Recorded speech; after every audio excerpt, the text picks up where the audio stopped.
In almost every police department, there's a place where cold homicide cases gather dust. Each box contains unfinished business, evidence, interviews, in its very own murder book. These cases aren't dead, but sleeping. Each one waiting for new leads and a cop to dig out the truth and finally bring a killer to justice.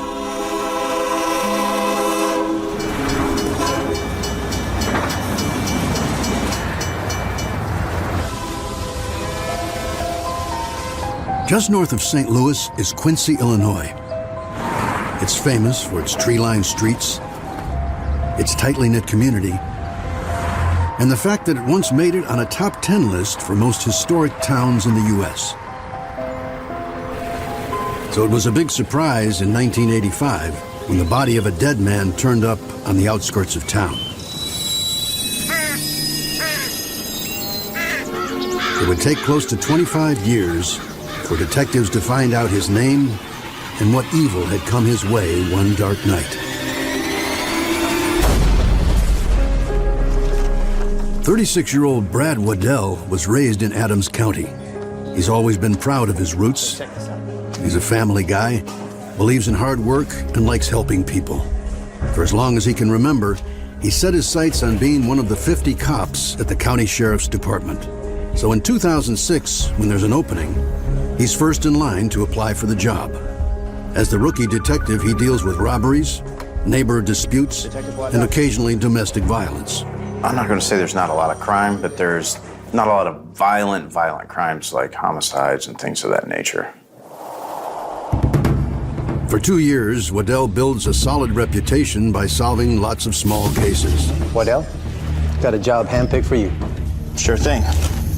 Then he's asked to take on the county's biggest mystery. Marvin the Mummy. I had heard about it, but never heard the whole case, just that there was a case and it was referred to as Marvin the Mummy, and that it was just a body that had just never been identified. When Waddell dives in, he finds himself traveling across time to a spring day in 1985.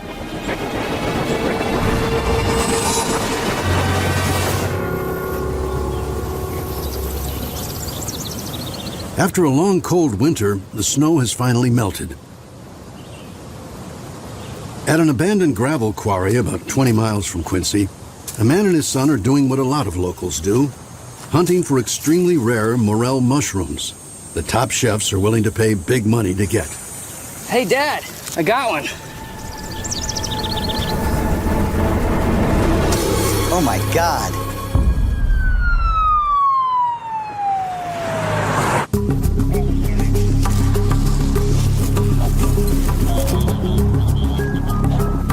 Lead Detective John McCoy of the Adams County Sheriff's Department is one of the first on the scene. He's related to the old Hatfield rivals, but he chose the other side of the law.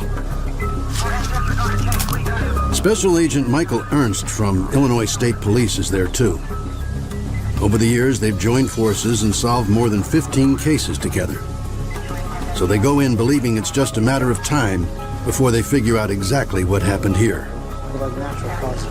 This body was found in behind some rocks at this rock quarry. We were taking note of the condition it was in, and we could tell it had been there for quite some time because it had mummified. He had dark, leathery skin, like you would see somebody that overbaked in a tanning salon. The body was basically freeze-dried. Was probably killed in the dead of winter, froze, and slowly thawed out. We could tell it was a man. We could see the color of his hair. We could see the clothing that he was wearing. You could tell he had been through a rough time. He looked like he'd been beaten up pretty bad because his clothes were all torn. His feet are covered in socks, but his shoes are missing. One thing that struck me was the loops in the back of the blue jeans were broke, like somebody was dragging him by the loops. So we believe that the body was deposited there and not killed there. The fact that the body'd been there for a while, a lot of the evidence, car tracks, foot tracks, fingerprints, or any of those type of things were pretty much diminished. As they work the scene, they find no driver's license or other ID. Suddenly, Ernst and McCoy are in uncharted waters. There's never been an unidentified body discovered in Adams County before. Yeah, I see that. At this point in any city, the victim would be labeled a John Doe. But the cops here won't do that to this guy. They can see he's already been through hell, and they believe the least they can do is give him back his real name. Until then, they come up with a special nickname for him. If you'd have said the John Doe, every police agency in the world uses that term in some language or the other. But when you said Marvin the Mummy, the cops at that time knew exactly who you were talking about.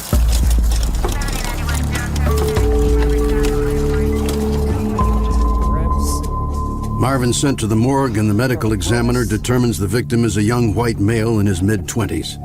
He's been dead for at least a couple of months. And Ernst and McCoy were right.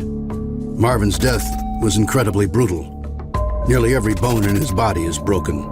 When you see that, you know that a person has undergone a high impact from something.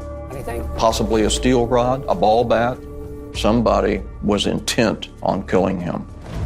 Before they can even think about finding the killer, they need to figure out who this poor guy is.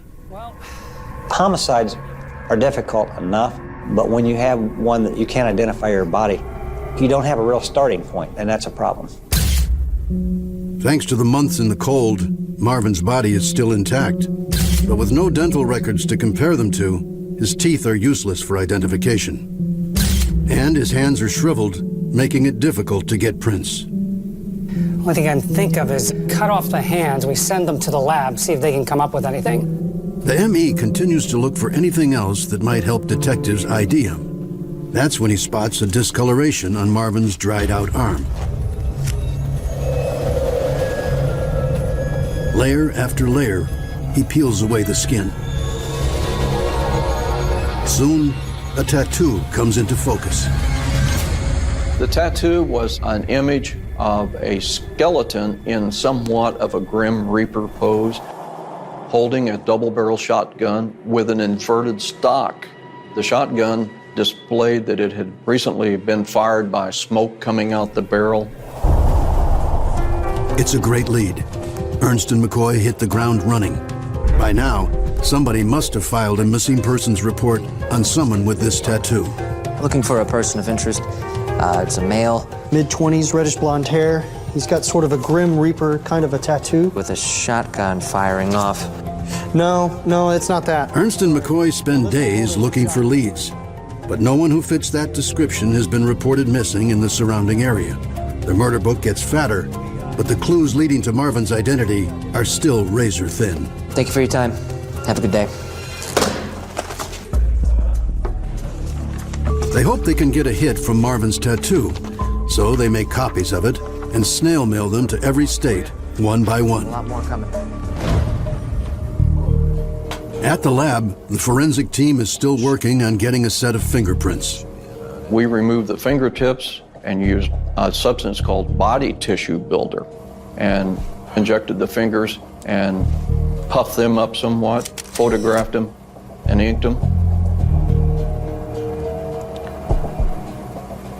Beautiful set of fingerprints. AFIS, the Federal Automated Fingerprint Identification System, won't come online for 14 more years. Back then, prints are sent to the FBI, but finding a match in 1985 is a big deal. They searched the military, civilian, and criminal files. Nothing. It made it impossible to identify this man.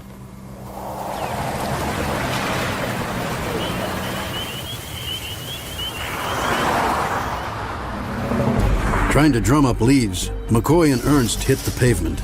They interview everyone they can find who ever worked at the old quarry. We're looking for somebody that might have worked with your company. White guy, 6'1", reddish blonde hair, mid-20s? Doesn't sound familiar at all. They also talk to the motorcycle gangs and clubs around the area. Do you know anyone with this tattoo? Nah. Badass tattoo, but you ain't gonna see no biker wearing that. This looks like an amateur job, something maybe at a prison or a jail. And they visit tattoo parlors from Texas to Tennessee. We don't do stuff like this. After tirelessly working for 3 months, Ernst and McCoy are no closer to finding out who Marvin is, where he came from, or why he suffered such a violent death. But they won't give up. This guy is someone's son, maybe someone's sweetheart. Even now, someone could be looking for him. To consistently hit brick walls and not know is frustrating, and it only fuels our fire to keep digging. So Ernst and McCoy now reach out to the media to ask the public for help. But the phone is silent. Not a single call comes in for 2 days. Then, We got some. Take a look. Oh, this is good. This is good.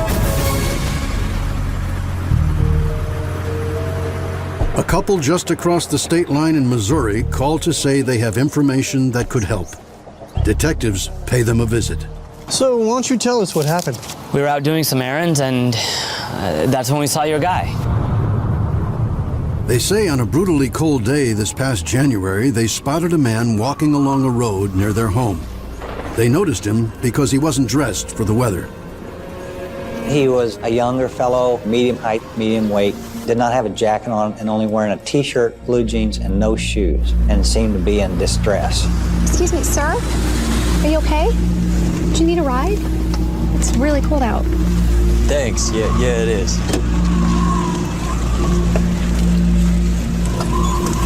Where are you headed? Cahokia, Missouri is like 15 miles down the road. Oh my, you're bleeding. You should get that looked at. He was scared, and he looked like he'd been beaten up a little bit. Really, I don't need... There's a gas station up here. We can go there and call an ambulance. The gas station was only a few blocks away. We just picked up a hitchhiker, and he seems to be bleeding pretty bad. We're out at Farm Hill Road. Oh, God. What is it? Hey, hold. Get him.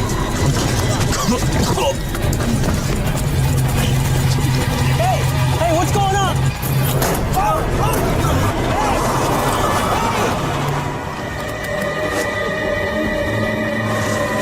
Yeah, I don't know what happened. Some guys just came up and grabbed him and threw him in the truck. The couple had no idea if the men in the truck had seen them pick up the young man. They filed a report with Missouri police, but never heard any more about it until they saw the story of Marvin the Mummy in the news. Detective Burns of the Illinois State. McCoy and Ernst immediately contact Missouri police to find out what happened. Missouri put out a broadcast assuming that there had been a crime committed, because this guy was being kidnapped or taken hostage, so they were looking for the car. They'd had no luck in tracking the car or the kidnappers, and the young man had not been seen again. But from the couple's description, he's a dead ringer for Marvin.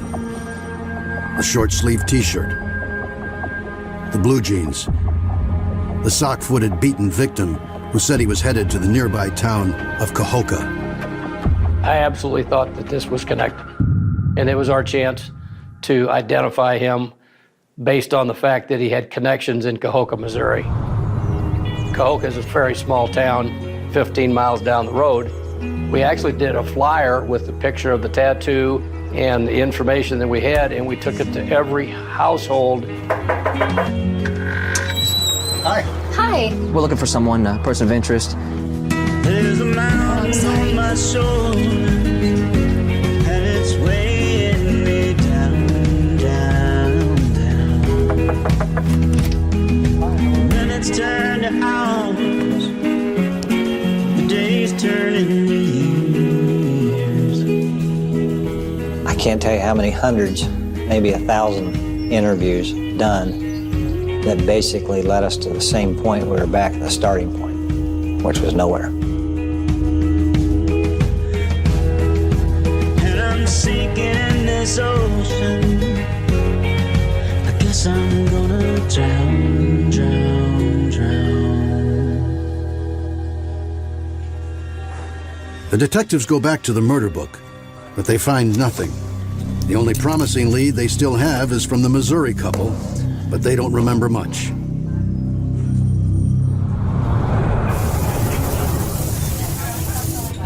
We need more details. Even a partial license plate of the car would be of help. Maybe we should try hypnosis. Everything we need is in their brains. Maybe they just need a little boost to remember. The problem is, if we get something good, it will taint their testimony in court. Well, then we just hypnotize one of them. What do we gotta lose, right? We were desperate for more information at that point. And we thought if we had two witnesses and one of them could come up with something better, it might help.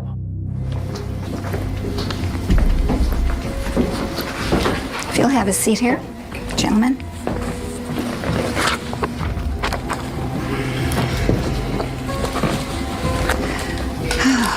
Take a breath, and when you're comfortable, we'll get started.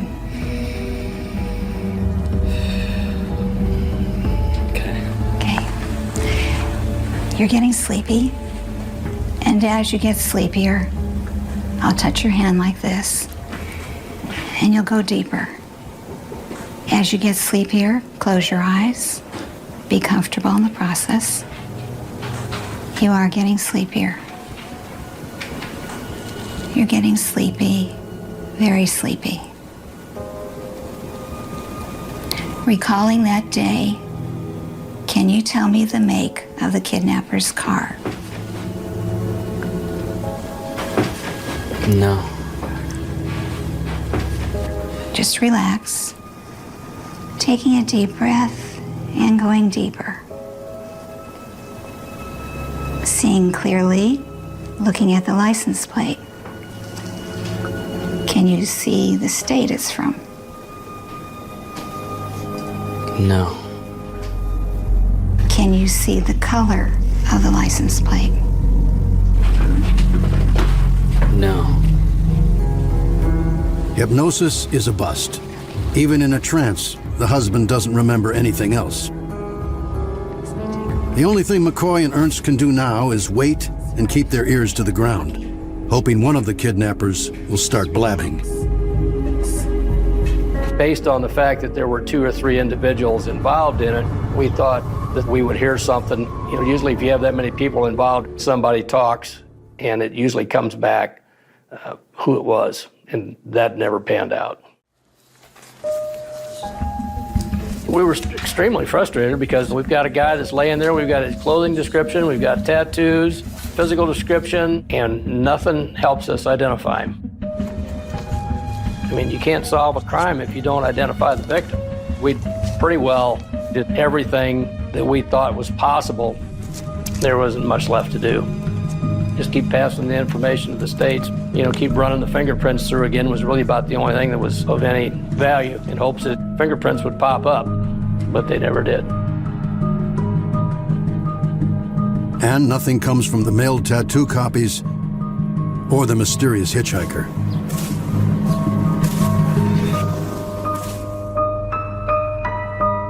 The case sputters to a halt. Years go by. Basically, by the end of the 80s, there were no more phone calls. Everything had been exhausted. It was certainly an open case, ready for any other information to be pursued, but there was no place to pursue. We had everything that you should have to be able to identify somebody, and yet we couldn't do it.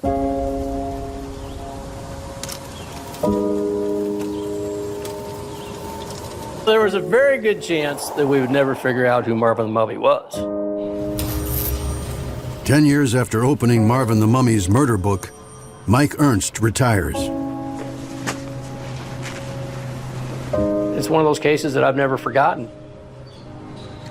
I've probably worked 1,000 cases, and I remember this one better than any of them because nothing ever worked. You remember all the work you go through and nothing pans out.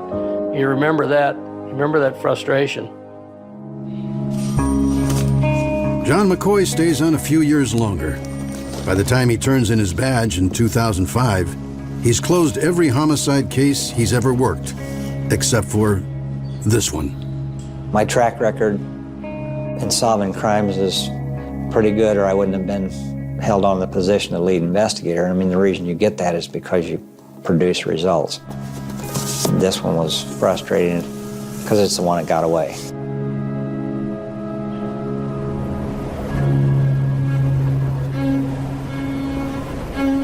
After 2 decades, Marvin the Mummy's open murder book sits on a shelf. Its reputation for stumping and haunting the best detectives in Adams County is now legendary. My experience is that law enforcement officers are not only persistent when it comes to unsolved crimes of violence, but they are very much like dogs with a bone. To me, a very good thing. An indication of their professionalism, their dedication. They never stopped. And with new tools coming online every day, detectives are determined to find a different way in. Perfect. Go ahead and scan it. So in 2007, when they discover a new website called the Doe Network, designed to help track and ID missing people from all over the world, they jump on it. Yeah, that looks really good. They upload every detail they have from Marvin's murder book, hoping someone out there is looking for him. Now, finding out Marvin's real story might be just a click away.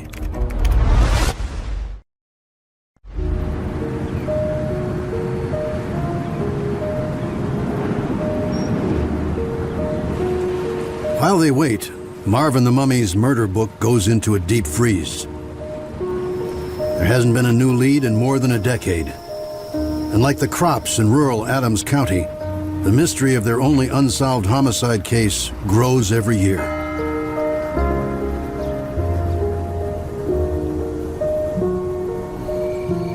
Then in 2008, rookie detective Brad Waddell takes over the case.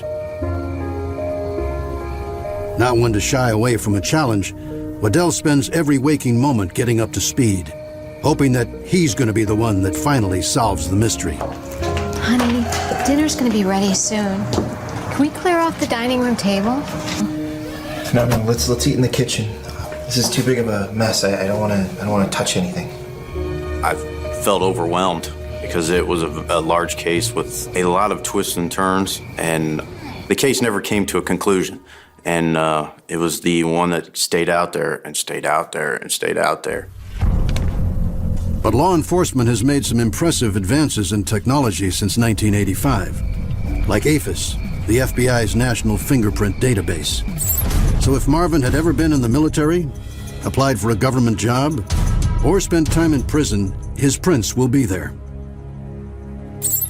But when they check the system, there's no match for Marvin. Waddell gets his first bitter taste of working the Marvin the Mummy murder book. I was thinking there is just no way that we are ever going to be able to put this together because none of the pieces to this puzzle fit. But unlike the detectives before him, Waddell's frustration is short-lived.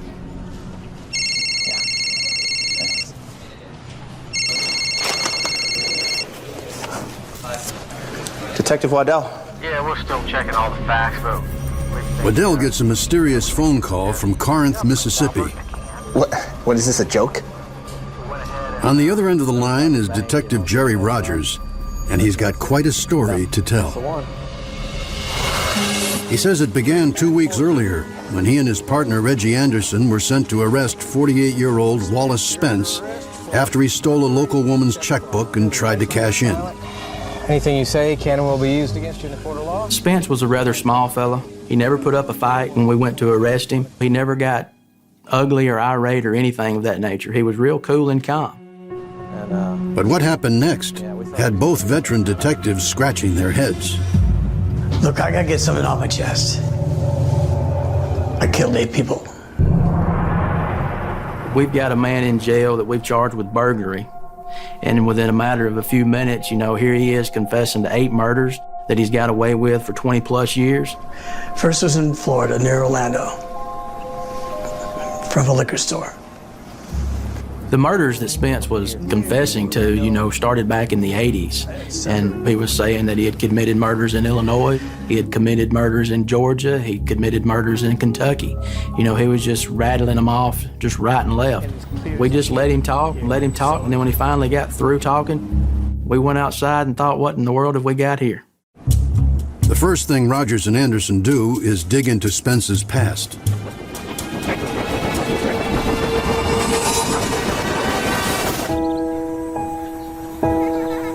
Wallace Spence grew up in Corinth, Mississippi. He was one of 5 children. His His parents split up when he was a kid. When his mother remarried, he bounced around a lot. He ran away at 15 and never looked back. He hitchhiked across the country and earned a few bucks picking fruit and working at a carnival. By the time he was 19, he was living in Fayetteville, North Carolina, where he got busted for burglary. When he got out of jail 2 months later, he jumped right back into stealing.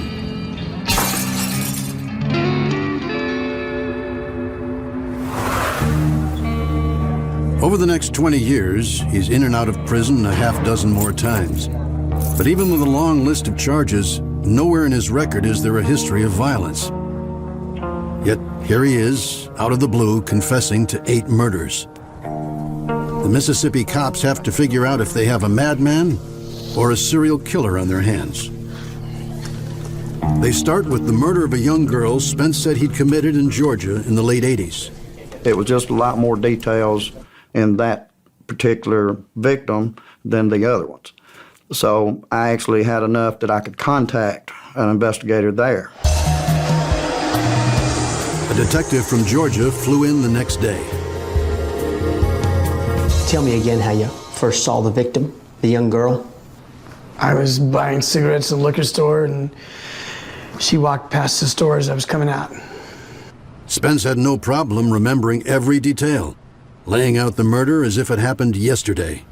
But the detective felt something was off. Okay, excuse me.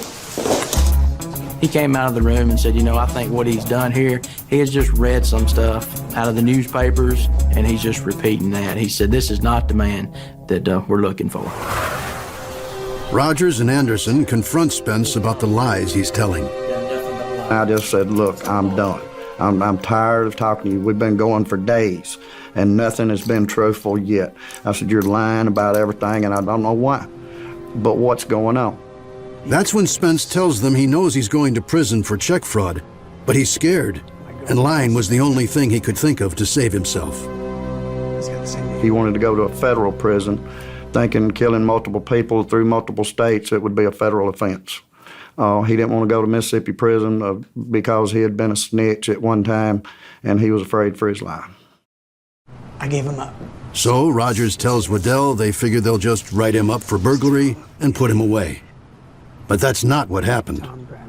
I wasn't lying about all the murders. There was one person, Thomas Branham. He pissed me off, lost it.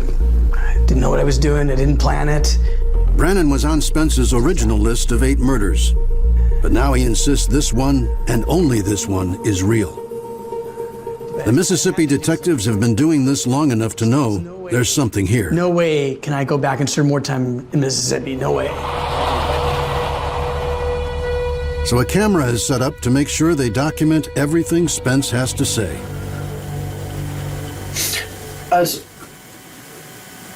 It's like I've almost got 2 different personalities, and I'm not trying to use that for an excuse as a defense thing later on, because I knew what I was doing. I didn't leave this mind and go to another mind, and not realize what was happening. But in that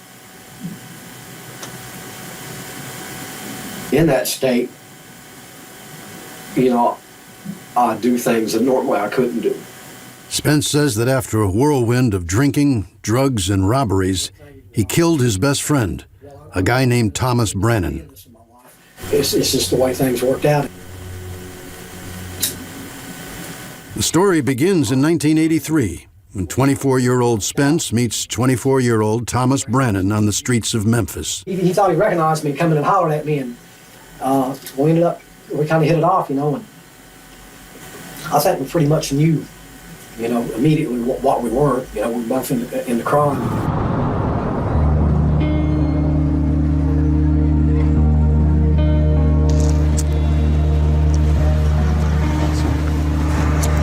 You head anywhere in particular? Anywhere, really. Thomas Brannon is a Memphis native. His parents divorced when he was young, and by 17 he'd left his family far behind. He was out on his own, and he liked it that way. I was working as a machine operator for like 5 years. Then like a couple months ago, they laid me off. So now, hey, I'm pretty much up for anything, really. You wanna make some money? Yeah. He had a motel room. He invited me down there. We ended up getting high and going out and doing a couple of jobs together, and we decided we wanted to get out of Memphis.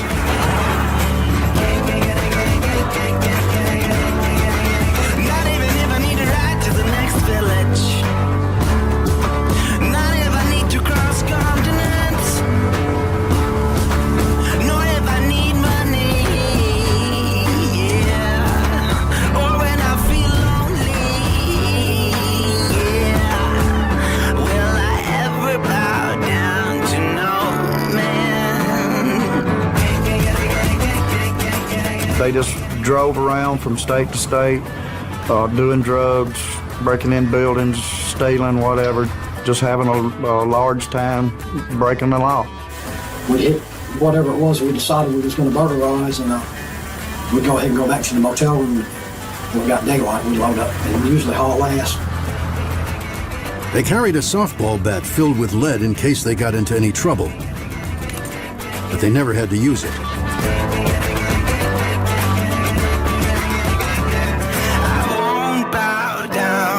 To no man.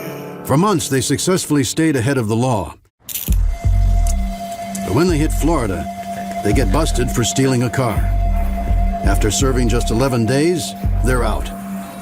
And the best buds start right back where they left off. We did a couple burglaries pretty quick there, stores, just little stores. But we ended up hitting a pretty good lick money-wise. So we went to Athens, Georgia. We burglarized 3 or 4 businesses. And we'd done pretty good. We had, I'm thinking we had around $1,700 or $1,800. To celebrate their windfall, they get tattoos. Brannon comes up with his own original design. A Grim Reaper skeleton with a shotgun. Just like the one found on Marvin. Yeah, you made the right choice. Yeah, no one's gonna want to mess with me when they see this. A few hours later, the two hit the road and end up in Kentucky. You know, I've been talking about a couple days about going out and you know, hooking up with some chicks. You know, getting laid. We're going down a 2-lane blacktop road. You want a blonde or brunette? Man, I don't know. Yeah, I'm gonna get both. I'll even get a redhead if I feel like it. I'm trying to get some. Well, you know, we don't have to have women. Get off me, man. What are you doing? I pretty much knew as soon as I looked at him that I was going to kill him. Spence tells detectives he'd been abused as a kid, and when Brannon touched him, the combination of his past and his system overloaded with drugs and alcohol set him off. But instead of lashing out right away, he plays along with Brannon's suggestion. Pull down this road here.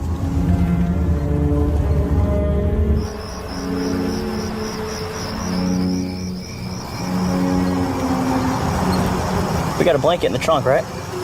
Yeah, somewhere back there. Why don't you go back and take a look, find it. And so he gets out first and goes around to the trunk. Then I just reached behind the driver's seat. That's where we kept the softball bat. We had the handle sawed off and drilled it out and put lead in it. You find it? I think I asked him if he was having any luck or whatever, and I waited for him. He kind of turned his head to look at me. When I did, I hit him in the ribs. Hard. But I just remember his eyes. It was like, I guess, shocked. I've kind of always, you know, thought that his expression was like when you catch a deer in your headlights. Swung again, and as soon as I swung that and come back, I caught him like right here. And I thought, that probably killed him. I run and jump in the car. I went down the road a little ways and turned around. And when I turned around, coming back, he's standing up. I eased up to him to where I was probably, I'm gonna say 30 foot away from him or something like that. Going slow, and then I punched him. Spence! Spence!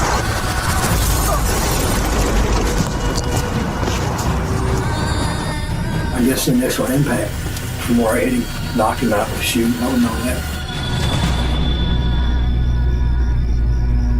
This time, Brannon's dead for sure. Something pops in my head about if you leave somebody where they're murdered, then you're leaving a lot of evidence there that can lead back to you.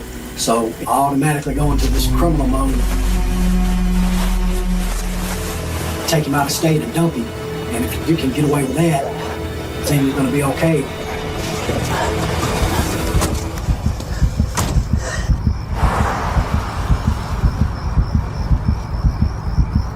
Spence says he drove for hours.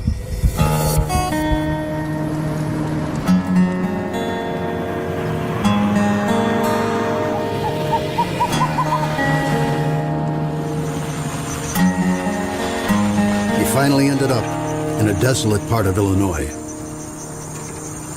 Hell, I know there's nobody around me. I mean, I can see for miles, and I know damn good and well I got to do this before it gets light.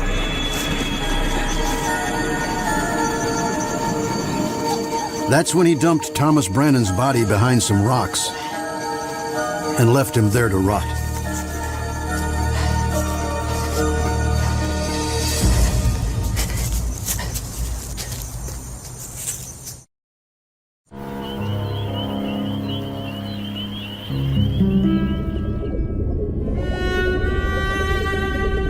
Spence tells detectives he then put Thomas's belongings in a black trash bag and dumped them in a nearby river.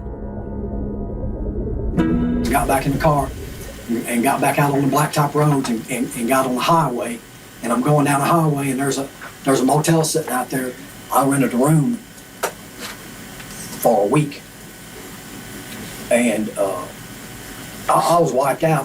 I was afraid that the police were going to kick the door in any minute. I mean, that's how paranoid I was.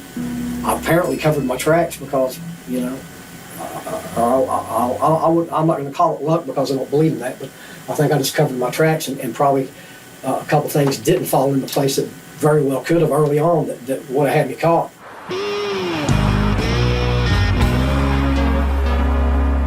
After that, Spence says he hit the road and went back to burglarizing, solo this time. It was as if nothing had happened. But a few weeks later,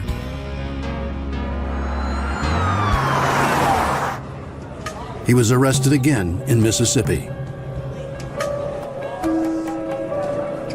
He says this all happened in 1984. But it was before Thanksgiving, so that's why. And the only reason I know it's that year is because I was locked up here in Mississippi the year the Giants won the Super Bowl, and that was in '85. That's the only reason I can remember it. And although Spence admits to killing Thomas, he doesn't have any remorse. I'm not saying I ain't got some wires crossed, because I believe I do, you know, or I wouldn't have been capable of doing what I've done and live with it for the period of time that I did. I don't think it's fair for people to compare me with anybody else. I mean, I know there's profiles, I know all about all that stuff on different things, but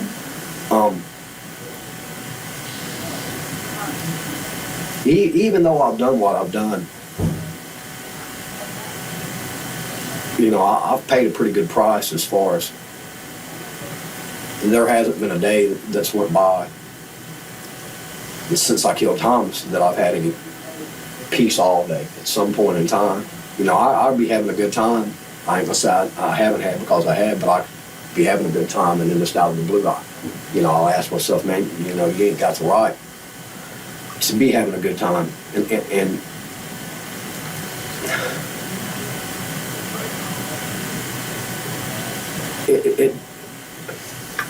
I don't know how it just it's like it became a need. It was something I needed to do to have rest, but then afterwards,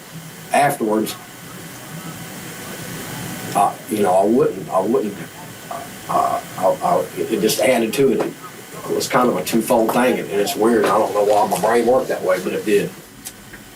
In Mississippi, Detective Rogers keeps Spence on ice while he checks out his story.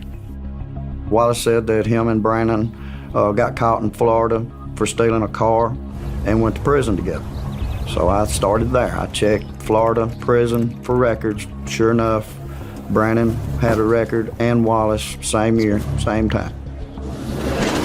And if what Spence is saying is true, and he dumped Brannon's body in a rural area, Rogers figures someone would have found it by now. So he searches unclaimed bodies online and stumbles on the Doe Network website. I was scrolling through it and just looking for anything that would, click. And I scrolled to one page and the tattoo was there. It was a skeleton holding a shotgun. And it just jumped off the computer screen on me. That tattoo leads Rogers right to the Adams County Sheriff's Office and Brad Waddell. Okay, go ahead. Yep, there it is. It's got a skull on it. That's the one. The time frame, the extreme damage to Marvin's body, the fact that he was found shoeless, and most of all, that distinctive tattoo on his arm. It all adds up, except for one thing. Brannon spent time in prison. That means his fingerprints should be on file with the FBI. But when Marvin's prints were run, they never got a hit. This is the weirdest case I've ever been involved in. The guy comes and gives you, here's the pieces. I'm not sure how they fit, but you got to make them. I'm looking for a fingerprint. Waddell's first call is to the Florida prison. He discovers that there was a clerical error. Brannon's prints never made it to the FBI. But they do have a copy of them. He has them sent to the Illinois State Police Crime Lab. And then he goes to Marvin's murder book, grabs his prints, and sends those off too.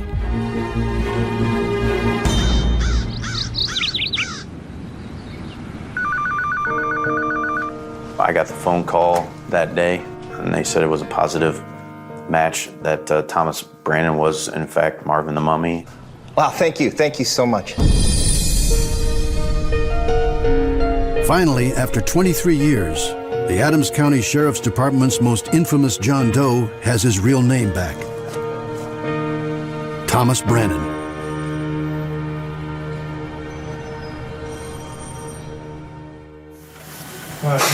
You want to take a break? Yeah, for just a couple. Yeah. John, Wallace Spence is extradited to Illinois, and in September 2008 pleads guilty to charges of concealing a homicidal death. 2.5 years later, he pleads guilty to first-degree manslaughter. I think he's a con man. A murderer never would have crossed my mind, but apparently he is that. And apparently he can do it with no remorse to do it the way he did it. And I think prison is probably where he should be or needs to be the rest of his life. Sadly, Thomas Brannon's remains are never claimed. He's buried in an unmarked grave in Adams County, where detectives who never knew him cared enough to spend decades trying to find out who he was and make his killer pay. I was relieved. My heart's always been with the victim.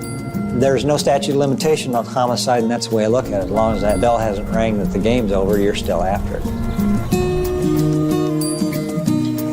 I was glad to know that it was solved, and I was glad to know that we hadn't missed anything that could have solved it. Felt good. It was quite the ride. I don't expect I'll ever get another case like this again, but it was It was something that I'll remember forever.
When did you think, I'm in a cult?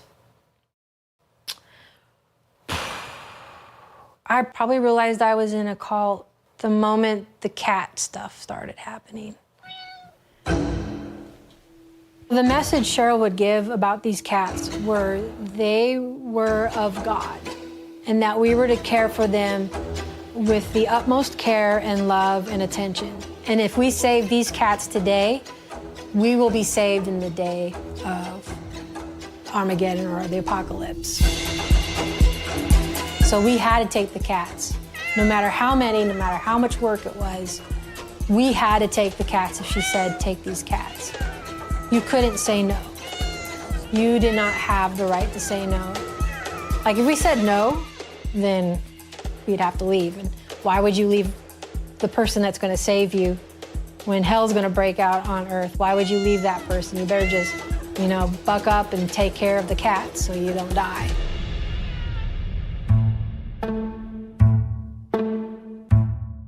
This is a story about family, faith, and felines. In the Pacific Northwest, a Pentecostal-style preacher How deep has the covenant cut in your hearts? manipulates her followers' emotions. The words she uses, the pulpit that she uses to draw people into her web, that's dangerous. How come I was such an idiot? Embraces bizarre beliefs. Behold, the bride is crossed as she is unveiled to come forth into her power. She went from being a woman of God to a nutcase. Our homes were filled with cats. Cats. And moves to silence her doubters. One violent move, one severe cut, and Jesus' head snaps. She pounded it in my head that he's got to go. Cheryl wanted Mark killed. Remember, always think like Satan if you want to figure stuff out. I think once you start down the path of evil, there's no end to it.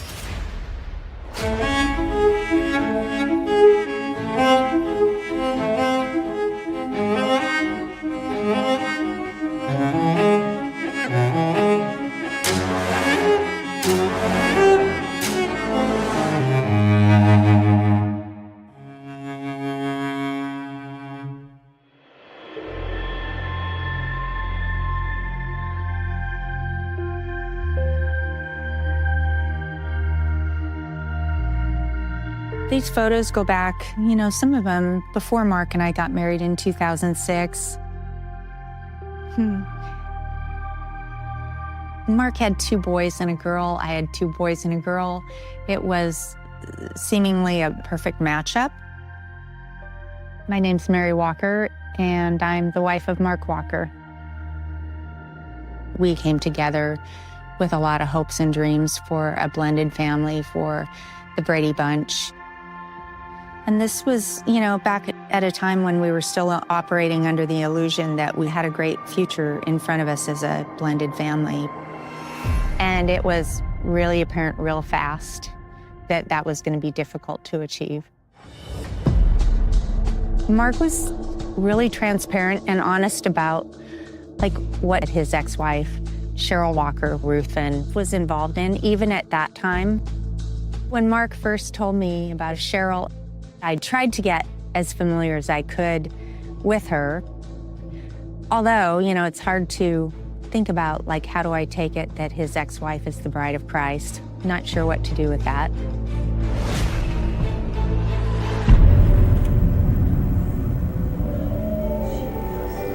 Behold the bride.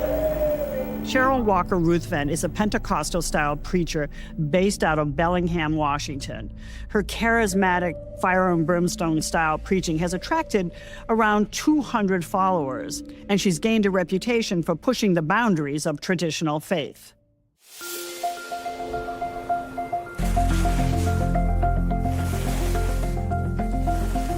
I think the first time that I met Mark's children was a trip to Whistler.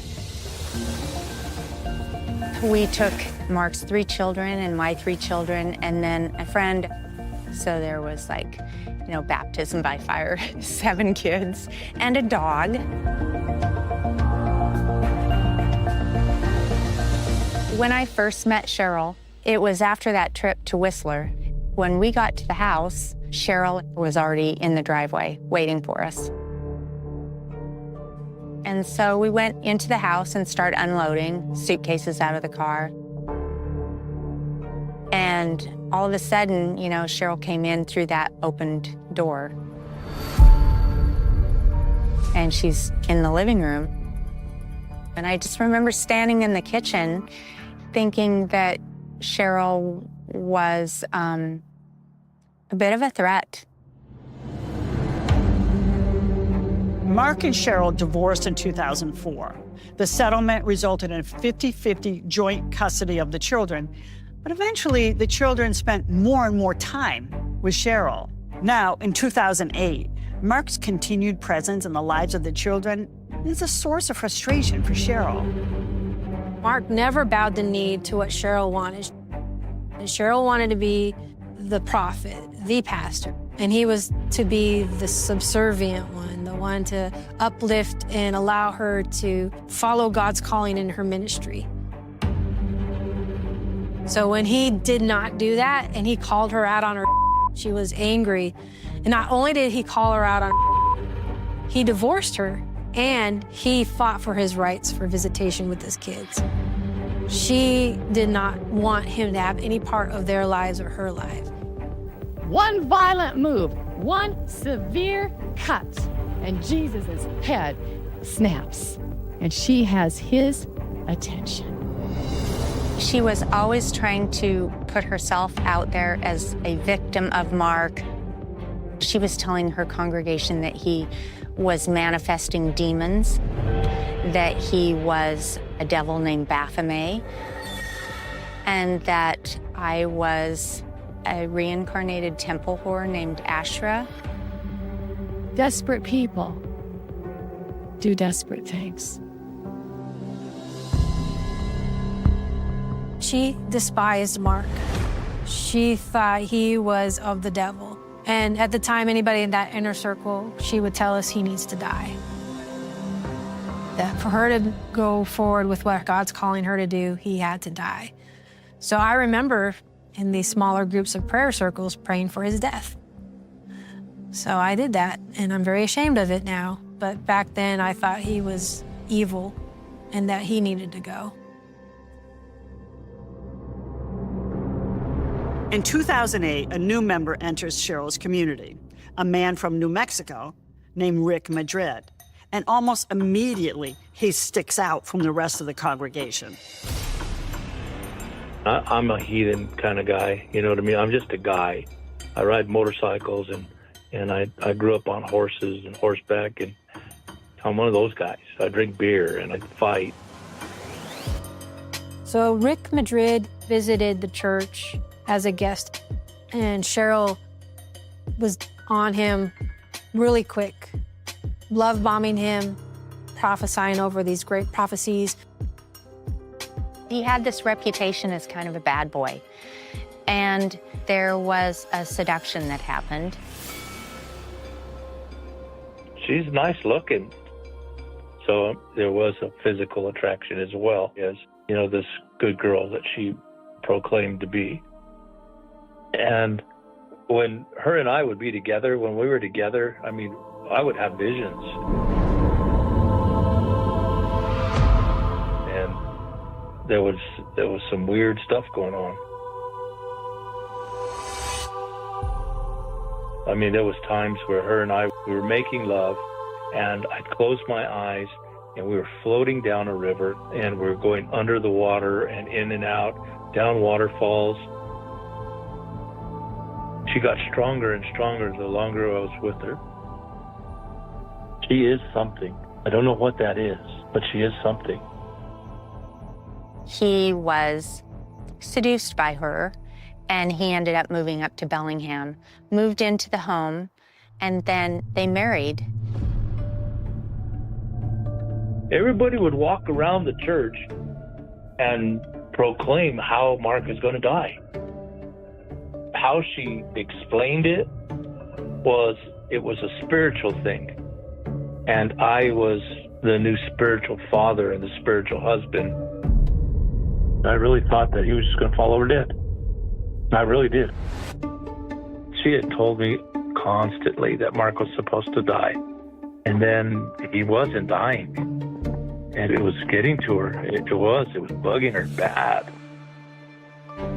And Cheryl starts commissioning Rick to do an evil deed. In Cheryl's world, there are no accidents at all.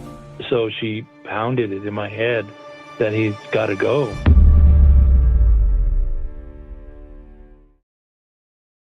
What will you do to attract my attention? How will I sort your prayers from all the others? You never said no to the prophet. Never. And Cheryl wanted Mark killed. Literally, she like pounded it in my head that he's got to go. She went and bought an AR-15. We shot and shot and shot. We shot 1,000 rounds probably. And then it was little questions like, so how far is that over there? So then I'd shoot it. Well, how about that one over there? Can you hit that one? So it was going farther and farther, right?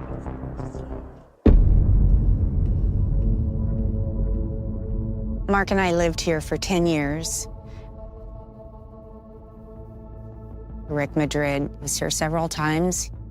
Cheryl was with him in the car. She was sitting next to him. She was probably taking him through the layout of our home.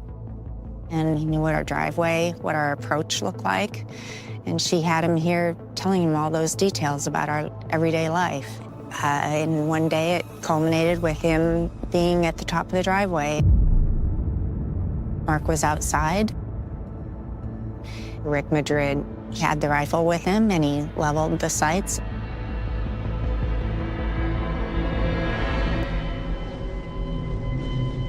So I went down there one day and I sat down the road from his house. Him and his wife are outside. And I was in the pickup and I had him in the scope.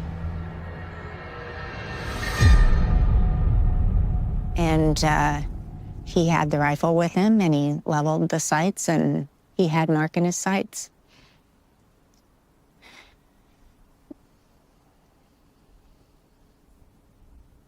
And he had a God moment. Yes. And he decided not to pull the trigger. And we're certainly glad he did. Yes.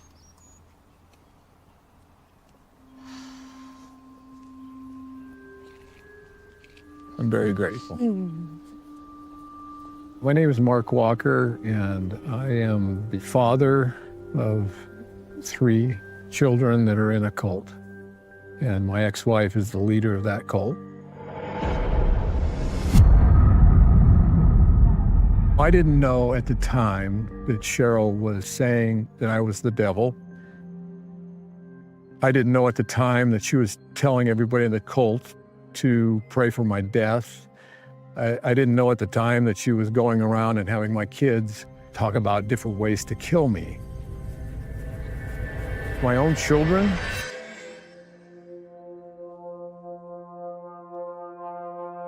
I don't want to believe that my kids are evil, but they might be.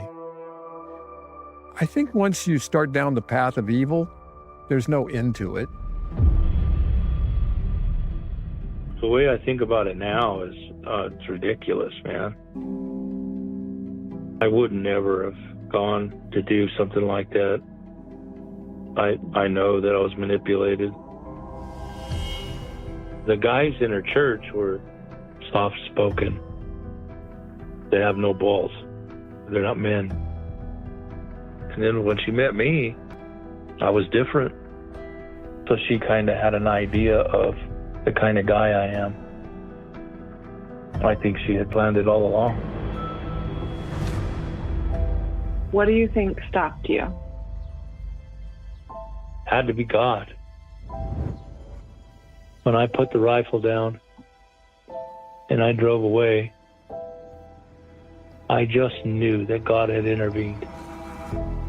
Now, there's something to keep in mind. Mark did not learn about this attempt on his life for several years, and he never reported it to the police. So any fallout about this alleged murder plot, at this point, it's just between Cheryl and Rick. When I went home, I said, if Mark Walker is supposed to die, why did God just intervene and save his life? Explain that to me, Prophet. Oh, you're more full of than a Christmas turkey, I told her. But I could have easily taken him out. And because I didn't, Cheryl threw me out. If there ever was time of criticism against Cheryl, she would nip it in the bud as fast as she could. She publicly humiliated people all the time. If you spoke illy about her and she found out, she would admonish you in front of everybody and embarrass you. I watched her humiliate men in front of their wives by making false accusations.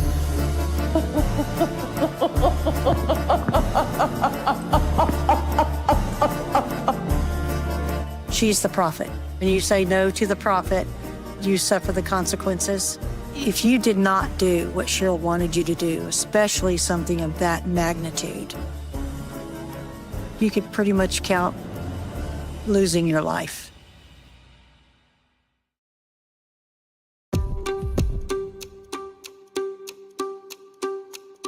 I met Cheryl in Spokane, Washington. My mom told me that I should go meet this gal that was working at Nordstrom's. She was attractive, friendly, charismatic, so I asked her out. We only dated 6 months before we were married. I was 23. I didn't understand who she was and what she was thinking, and I didn't date her long enough to figure that out. 10 months after we were married, we had our first child. We had Colin first. 3 years later, we had Landon. 6 years later, we had Olivia. I felt like it was my responsibility to stay married and figure out how to make it work. I was raised in a very conservative Christian family, and I always wanted to go to church, and Cheryl wasn't into church until she found Gates of Praise. At Gates of Praise, you would see things like people speaking in tongues,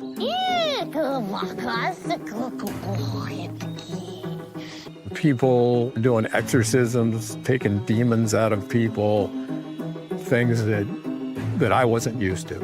When Mark met Cheryl, she didn't seem particularly interested in religion, which is curious.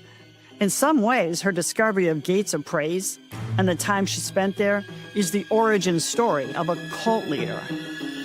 Gates of Praise was led by Debbie Lynch, and Cheryl was very attracted to her preaching. He's looking for the leaders that will say, I need to cross over. They became very, very close to the point of, I would say it's almost like an affair. I don't know if they were ever physical. There's a question that I don't know the answer to, but Debbie made her kind of like an associate pastor, and she loved that position of leadership. My time, people. You're either going to love me or hate me, but you better have an opinion by the end of this night. Amen? Listening to her sermons, it's clear that Cheryl relished the attention of her congregants and found her power to be intoxicating. In 2001, she split with Debbie Lynch and established her own small church called Freedom Fire Ministries. Cheryl had no training to be a pastor. She'd never read the Bible, barely. The purpose of all demonic soul ties is to bring you under that spiritual canopy of authority. It made no sense whatsoever. So here's the godly soul tie, here's the ungodly soul tie. The ungodly will buddy up to the godly soul tie, and all of a sudden I will start manifesting symptoms of cancer. But I guess if you say enough things over and over again, something will come true, and people believed that she was a prophet of God. When I came into the ministry, it definitely was mainstream Christianity. And then as she began introducing these different religions, well, the diehards believed Cheryl was this prophet of God, and it wasn't Cheryl telling us to include these other religions, it was God telling us through Cheryl. And the people that sit within the temples and the sanctuaries will not be held captive anymore by your hands. She really was the joy in the center of this congregation. People wanted to be close to her. She was enigmatic, charismatic. She had a knack of reading people in the moment they met. In the beginning, it was a place that you wanted to go because you felt that freedom, you felt that warmth, you felt that acceptance. Come into the place where you can taste of what was and what is to be, that you walk in the wisdom of all ages. As time progressed, we started getting into Catholic mysticism. We got into Egyptian alchemy, and then it was paganism and Wiccan and Mother Earth and chakras and crystals.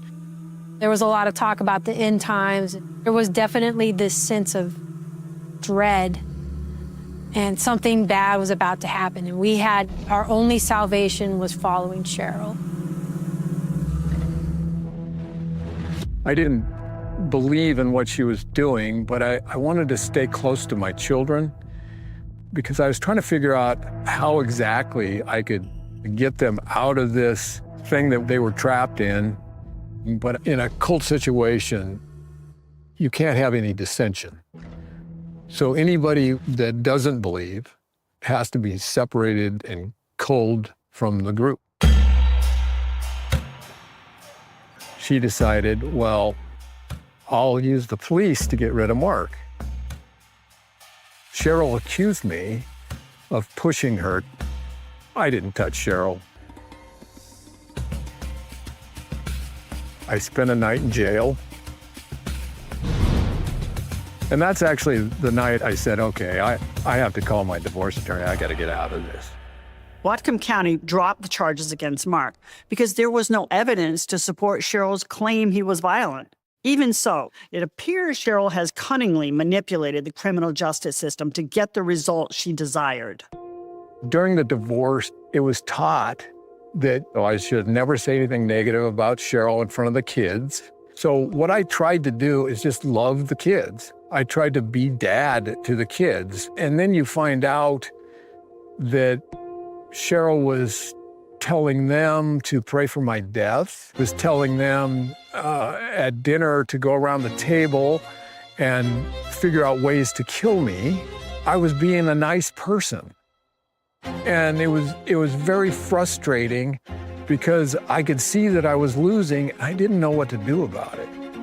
When the divorce was finalized, the custody arrangement was in fact a 50-50 split. And as Mark feared, it created a permanent fracture in his relationship with his kids. For Cheryl, sowing family division is part of a pattern.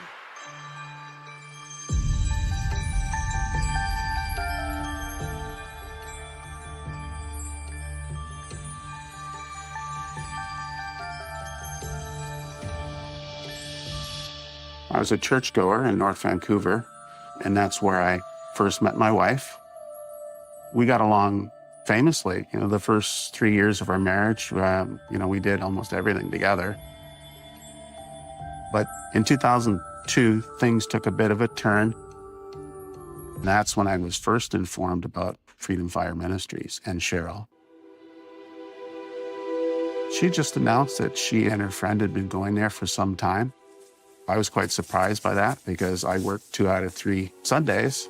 And on the Sundays that I was off, we were going to our church as though nothing was going on. And then, one day she just outright said that she was going to a place across the border and she wanted me to come.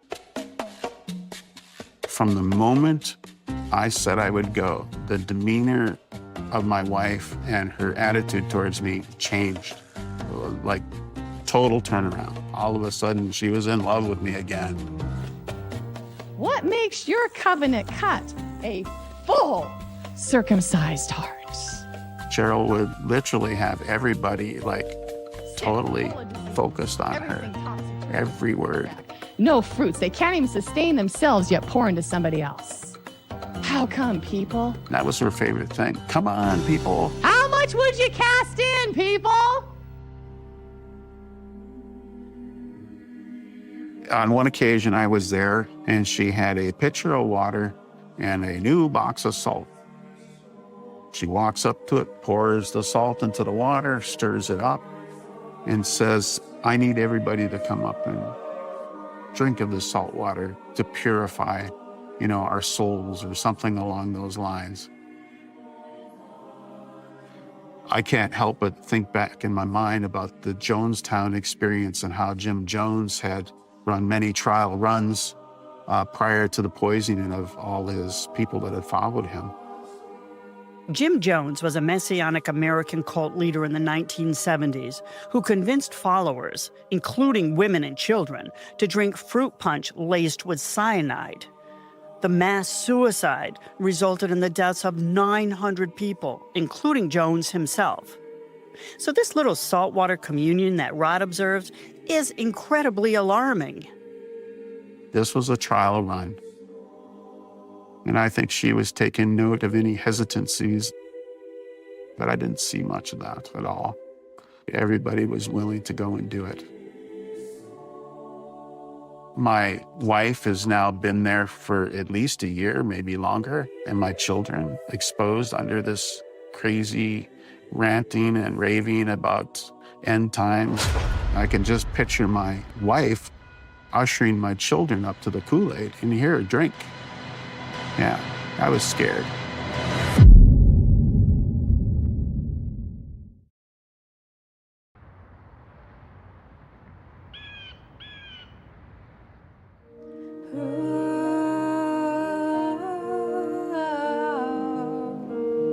Kind of rusty.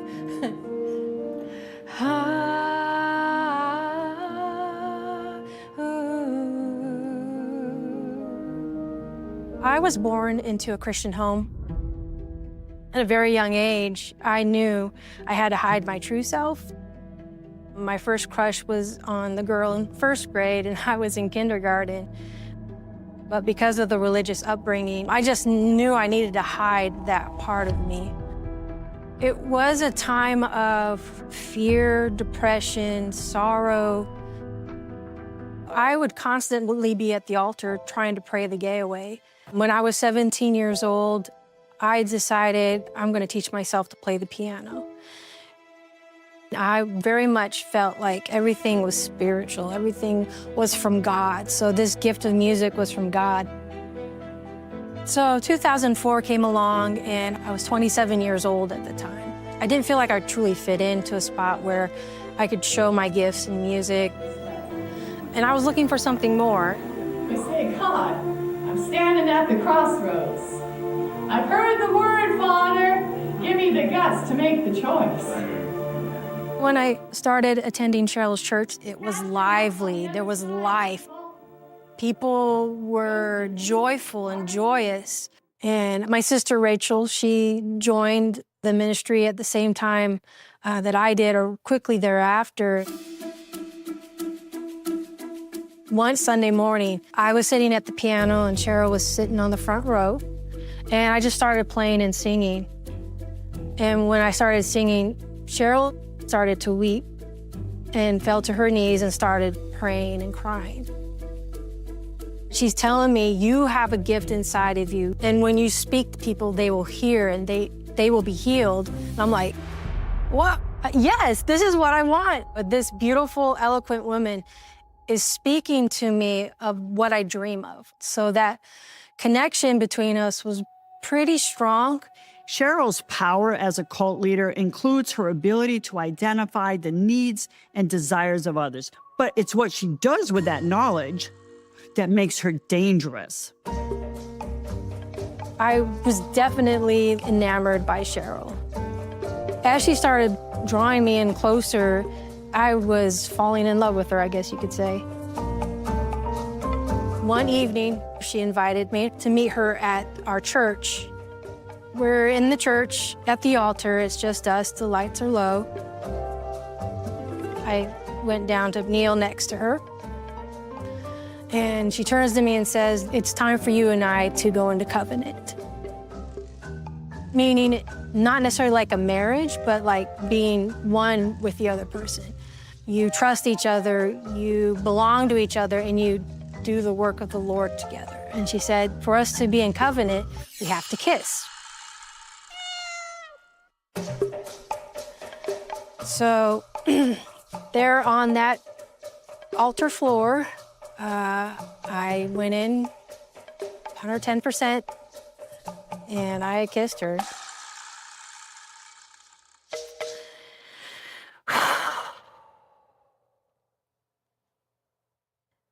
This is hard to talk about.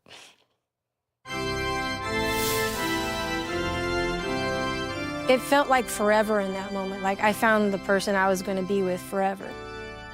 There were times she would tell me, now what you and I have, this isn't homosexual. This is from God. But there would be services where she would preach against homosexuality. Then a couple nights later, like, yeah, we're banging. I would say there probably was some conflict in my heart on that, but I was ready to lie my face off because I finally had what I wanted in a relationship with another woman. It was magical for those first 4 months. And then things changed. She had me in her bedroom and we're sitting on her bed and she says, this part is over. This part is done. We are no longer together like that. Everything went into like this whirlwind of heartbreak and I was crushed. I was in love with her. I was in the worst place in my life I have ever been in. When I look back at Cheryl pursuing me, I think it was about the music. I think it was about me bringing that extra oomph to what her ministry was through music. Looking back, that's what she wanted. But the sad part of it is I didn't leave the ministry. I believed that if I left her, that I would be in a horrible accident or I would just simply die because I stopped believing in her. And that's how deep she got into my psyche.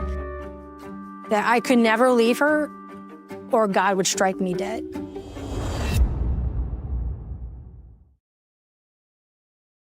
I'd like you to tell me what you hear.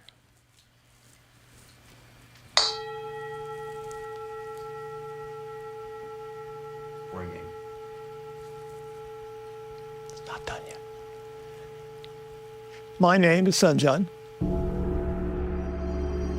I met Cheryl online on Spiritual Singles in June of 2009. She had her own church, about 100 to 125 people in her congregation in 2009 when I was involved with her. She was well kept, the family was well kept. She looked good in lingerie.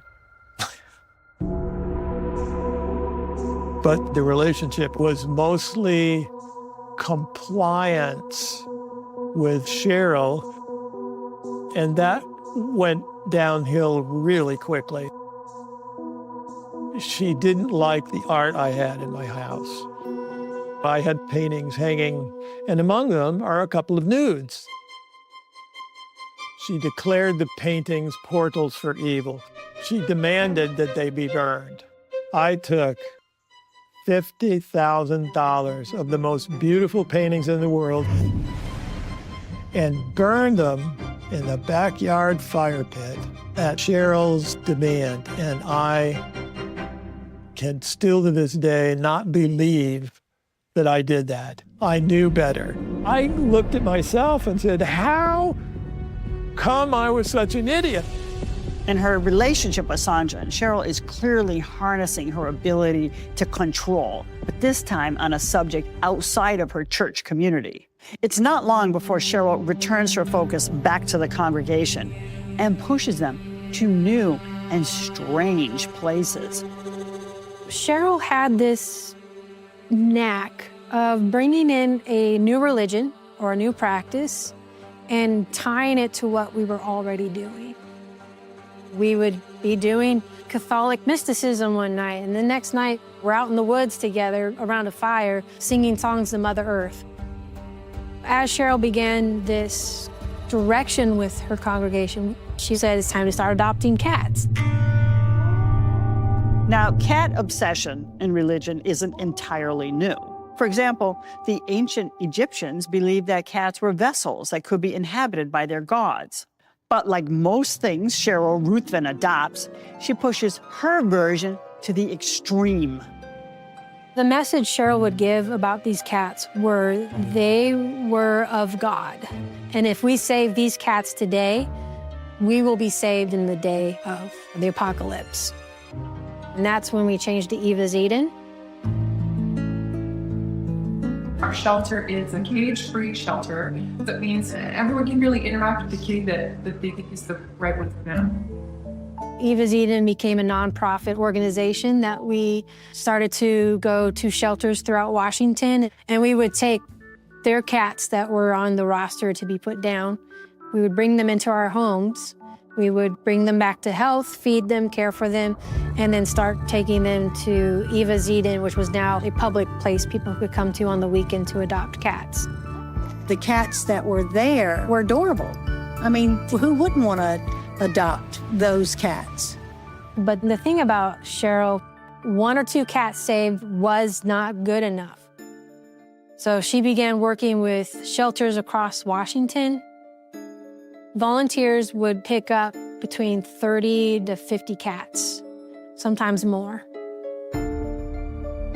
People were required to leave their homes, their jobs, to come straight to the sanctuary to pick up their chosen cats.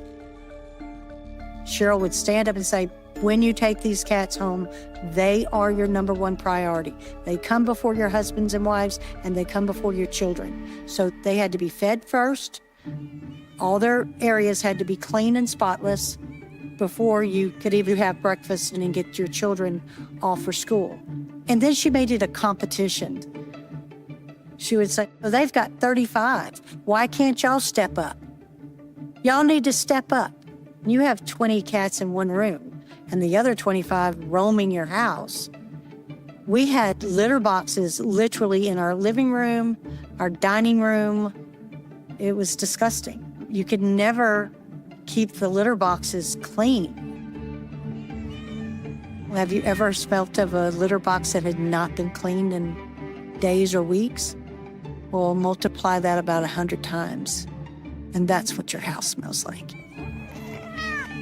I was pretty much a basket case. I was short-tempered. I cried a lot. I had a lot of meltdowns. When these cats came, if we said no, Cheryl would publicly humiliate you. I have examples of people being exiled from the church when they disobeyed her. They lost their jobs. They lost their housing. They lost their footing.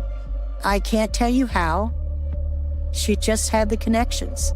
What's your best? What do you treasure? The cats were important to Cheryl because they were to be the vessels that would save all of us, I guess. The cats would eventually turn into a human. I don't know how to put it in words because it doesn't make sense. She went from being a woman of God And God is really trying to teach us. We love the person, but we don't like the spirits. to a nutcase. Our killing is a death spirit. He's very powerful. And so that's what you're sensing. He's on his way. I would go home and say to my husband, Ricky, I cannot do this. I don't care if she's called a prophet. I don't care if she's the one. I will never put Cheryl over you. And I will never put Cheryl over God. When I shared that with Ricky, he's like, we've got to get out of this, Connie. How deep has the covenant cut in your hearts?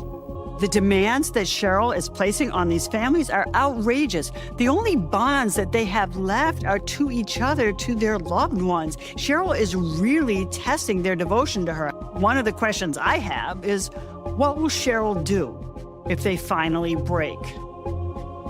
I went to my friend's house. She opened the door and I just fell apart. And I said, I'm done. I can't do this anymore. My kids have to come first, not the cats. My friend held me tight, let me cry. But I didn't even get home 15 minutes before there was a knock on the door because she had already told Cheryl everything that I had shared with her. Everything. This is evil. You have to have permission for everything. You can't leave. You can't go anywhere. You have to be approved by the prophet.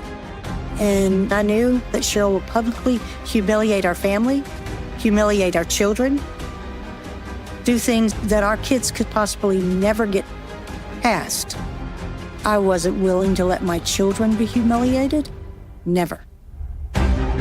Cheryl's control over her followers is powerful enough that members are policing each other on her behalf. So you have to wonder, how much worse will it get?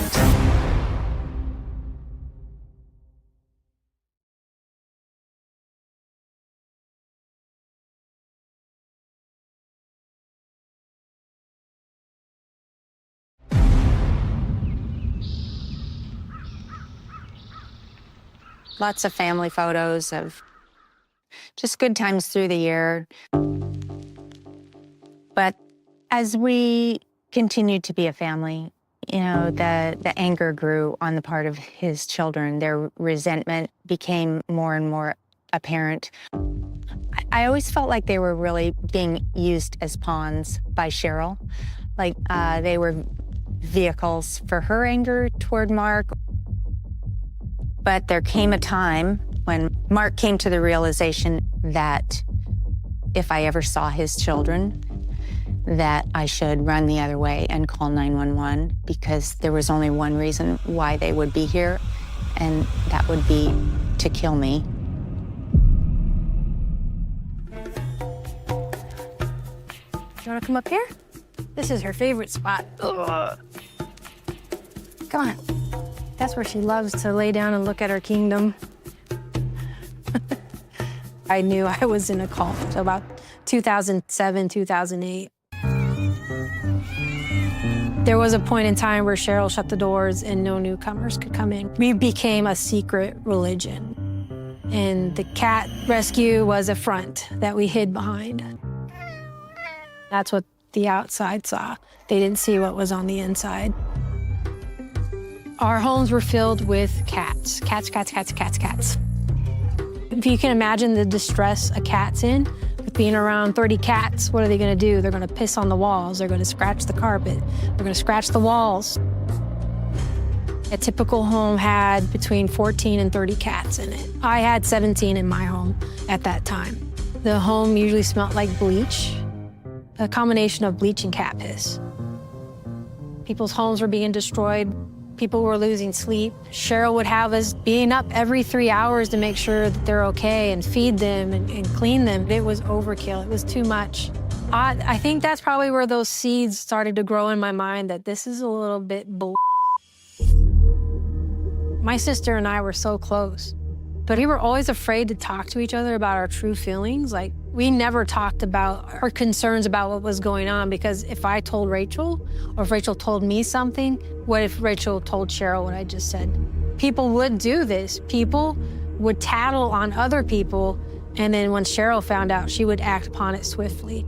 She publicly humiliated people all the time. I knew I needed to get out of there, but I was so groomed, or I was so afraid I couldn't act on it, and I didn't want to leave my sister. I am the Alpha and I am the Omega. I am the beginning and I am the end. I am the start and I am the finish. This is really dangerous. Cheryl is demanding trust from all her followers, but she's also creating distrust within the group, weakening the bond they all have with each other. And she's always looking to push it one step further. We, as a ministry, went and saw Da Vinci Code together. And that is probably the pivotal point of Cheryl beginning to say she is Mary Magdalene. She has come back to the earth now as Cheryl, but she truly is Mary Magdalene. It's interesting that Cheryl chose Mary Magdalene because we know that she pulled her inspiration from religious texts, from pop culture, from all over. And in the early 2000s, the Da Vinci Code was hugely popular. First the novel and then the movie. The revelation in Da Vinci Code is that Mary Magdalene was no prostitute. She was Jesus's wife. My bride is coming forth in power, cloaked in my son's blood in this hour. Bride of power, people. Cheryl is now portraying herself as Mary Magdalene, wife of Jesus, and her followers are buying it. Communions with Cheryl, at times she would prick her finger or cut it and then squeeze the blood out into the communion, and then we would drink the communion because she was basically female Jesus, and we were to consume her blood. It kind of grossed me out a little bit, but you conform. Everybody does conform, or you pay the price. So I drank the communion with her blood in it. Cheryl is constantly pushing her followers out of their comfort zone, testing their boundaries, keeping them on their toes.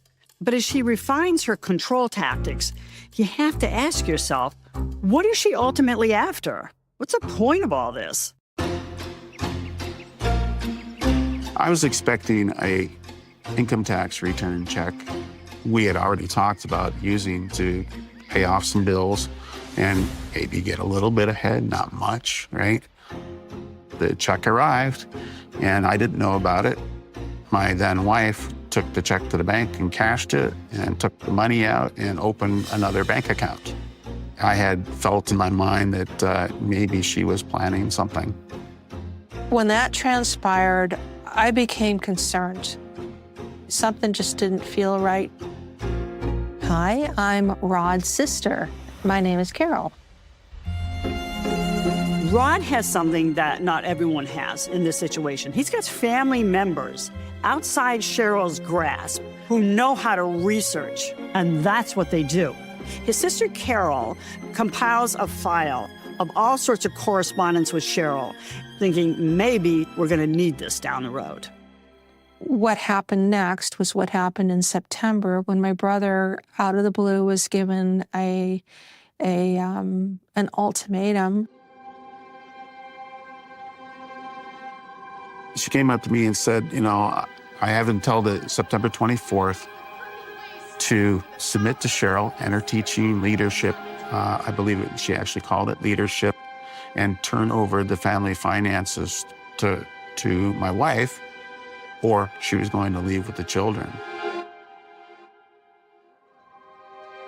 That's stunning that somebody would say something like that to a spouse, that if you don't comply with what I want from you, I'm going to take everything you value from you. How much worse can it get? It's as bad as it gets. That was a Saturday, and on a Monday, I went to work as I always did. Everything was normal in my household. And I came home from work and the house was empty. And I went into my son's room and there were all these goodbye cards. I had absolutely no idea where my children were, where she was. I came to understand that she had been plotting this for some time. Now, that was on a Monday. Tuesday, we were in court. Well, all the research was ready to go. We got before the judge that day, and Rod went through everything systematically. The judge alluded to the fact that my wife had surrendered her autonomy to Cheryl. The judge at that time believed that Cheryl and the ministry and its members posed a clear and present danger to the children. My brother was given interim sole custody, sight unseen, even though we did not know where the former wife and the children were. So for the next number of days, we were racking our brain trying to figure out where they could be. I was terrified. Where is my wife gone? If she made it across the border, they're gonna hide her. And who knows where? Am I ever gonna see my kids again? You know, my worst fears had come to fruition. The kingdom of heaven suffereth violence, and the violent will take it by force. There's the cut of covenants.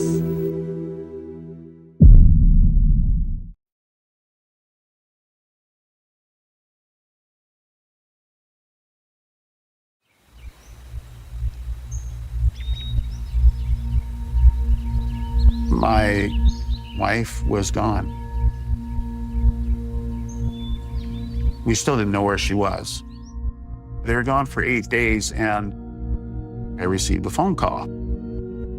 And she said she was going to return the children to me because the court had ordered her to do so. So the children are with Rod, and for 6 months, Rod and his wife attended marriage counseling with a minister whose focus was on reconciliation.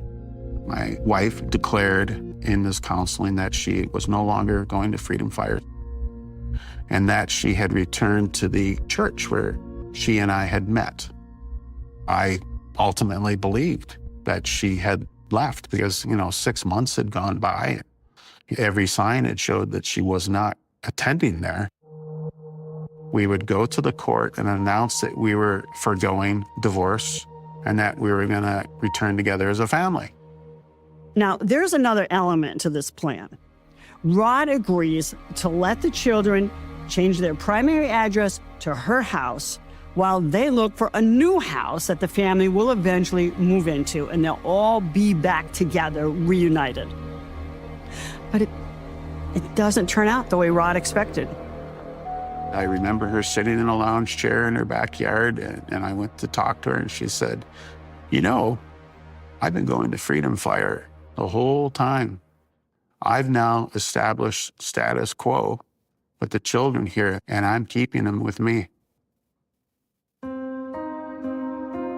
It totally blew my mind. Everything was going in the right direction.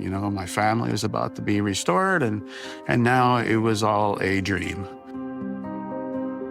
I was financially broken, emotionally broken, and I did not have the means to fight.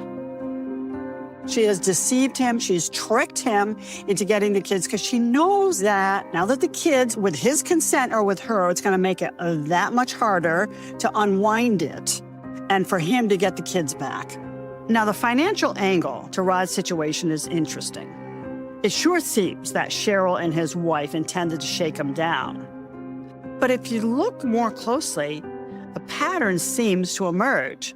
It sure looks like Cheryl creates division among her followers and then exploits them for financial gain.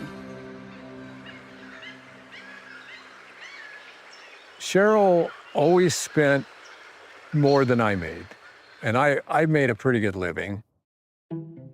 In the divorce settlement, if you calculate everything that I gave her in that package, it added up to about $750,000. Even though she told the congregation and my children that I wasn't paying child support, that I'd left her destitute. All offerings offerings that we give within our temple are not equal offerings. Our tithes we are commanded to do. Cheryl would just rail into us over and over again, tithe and offerings, give money for this, give money for that. I definitely gave above and beyond. When I did cash out on my ESOP with the company I was with, I had about $100,000 in my pocket, and I would say at least half of it went to Cheryl. But money wasn't truly going to where she said it was going. It was to better enhance her and her family's lives. Cheryl had millions. We barely had thousands. But she wanted everybody's. In 2009, we adopted our 6th kid. That particular year, the Internal Revenue, they were paying adoptive families monies back, especially if you were adopting special needs children. We ended up with the refund being $28,000. We gave her $7,000 of it, not to mention the amounts of money that we gave toward the cats. Cheryl was getting the cats from the shelters at no cost. But we did have to pay for all the food and the litter, and then we had to pay adoption fees. Then all of that went into Cheryl's pocket. Each cat was no less than $75. And even if you adopted 2, you still didn't really get a break. You still had to pay $150. We would have to buy particular cat food, the particular cat litter, and we had to buy it from Cheryl. Cheryl bought it in lots, and then we were required to buy it from Eva Zedin. It was actually very costly. And, you know, for us to find out later on that the monies that we were giving was going for her to have plastic surgery, breast implants, and increase her woman size or whatever, it hurt me. This is unbelievable. She is a consummate grifter with 150 followers. Each household has at least 20 to 30 cats. It seems like she's making probably hundreds of thousands of dollars off the backs of her followers. It's almost like this twisted parasitic game. Once she has a follower compliant, she's going to extract all the value she can. And the key to compliance is to separate her followers from the people that give them strength. You divide and you conquer. You divide, you conquer. It goes on and on. And the blood came from the mercy seat, and it bubbled and it came down. The sacrifice. You were family until you weren't. She wanted us separated. I think that if she had her way, she would have separated Ricky and I. And Ricky did speak that one time. He's like, I feel like she's trying to tear us apart, and I don't understand why. He says, I believed that she was real in the beginning, but if she's a real, true prophet of God, why is she trying to separate us? We were getting phone calls about my father-in-law and how he had been diagnosed with Alzheimer's and how we needed to get home if we wanted to have any time with Dad. And so I know it may sound awful, but we used that, and we didn't let anybody say no. We took a trip. We come all the way down to Louisiana. I could actually tell you the date. It was July 5th, 2012. We drove out of Bellingham, Washington. It was truly a freedom. And it wasn't until after we got out that she figured out that we were not standing behind her. We did not tell Cheryl exactly where we were going. It was for our own protection. I know they still were rough a little bit after we moved to Louisiana, but they weren't as rough as they were in Washington. And we didn't adopt you so that you'd have a miserable life. We adopted you so you could have a good life. My name is Faith Hughes, and I am Connie Gibbs' daughter. I was adopted at the age of 6, so when we left Washington, I think I was 12. I think if we did not leave, I don't know what would have happened to our family, but I don't think that we would probably be together. I don't think we would be together now either if we hadn't left. You understand the danger that we were in the middle of? Just, I guess that's where I should tell you I'm sorry.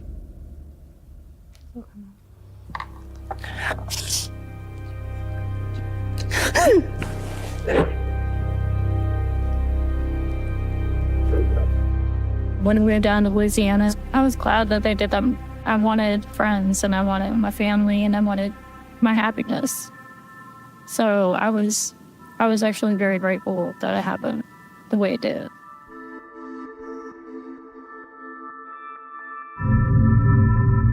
It was Olivia's 18th birthday. I had lunch with her the Wednesday before her birthday, and I told her that I wanted to give her a present and that I wanted to see her on her birthday. And so I was surprised on her birthday when I couldn't get a hold of her, and her phone was dead. So then I tried Cheryl's phone, and it was dead. And then I tried the boys' phone, and they were dead. And so I thought, well, I better go out to the house and see what's going on. I went up to the house. I saw there were no cars in the driveways, and I could see in the window that all the furniture and everything was gone.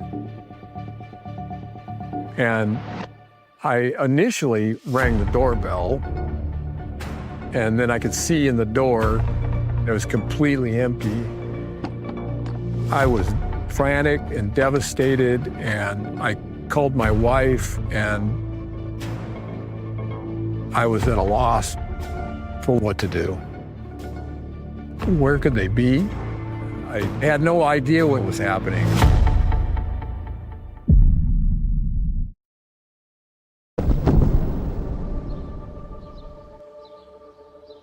Cheryl's move was based on her youngest daughter, Olivia, turning 18.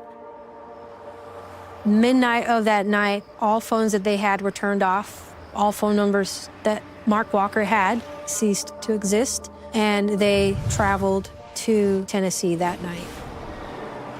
Cheryl told all of us in church services, lie to leave. So the kids were lying to their father. He had no clue. Just one day they were gone. Prior to Olivia becoming 18, there was a parenting plan that said that we'd share 50-50 custody until she was 18 and graduated from high school. So I then went to the school, and I got to the school, to the counselor, and the counselor said, oh, didn't you know that she graduated early, that she graduated a month ago? At that point, I knew that they were gone, and I was never going to see my kids again. I really feel it was because Cheryl wanted to give it to him. She wanted to teach him a lesson that would break his heart in two. She succeeded in doing a very cruel thing to him. It's painful. I mean, it's painful at the time. It's painful now. The question is, what should I do about it, or what could I do about it? I wish I had the answer to that. I really do. Everything indicates that Cheryl had been planning this move for years, and that she felt Mark's presence in the life of their children was a constraint on her spiritual ambitions. I mean, she allegedly tried to have the guy killed, for goodness sake. Now that she's escaped the watchful eye of her nemesis, what's next? What does she plan to do? Do you not know that I am perfecting you in this? That I am creating something so beautiful, something that I wish to call forth with such a power in this hour, but it only comes by the hand of someone. As we were preparing to move, Cheryl said, "You don't tell anybody you're moving because of me or the cats." I was going to caravan with this family that was driving this bus for Cheryl. And in the bus was cats, chickens, guns, and gold. We were moving all the precious items for Cheryl. It was so shady. What kind of guns? So the guns were in the long cases. So whatever kind of gun you would hold like this. I was in turmoil. I was lying to my parents about why I was moving.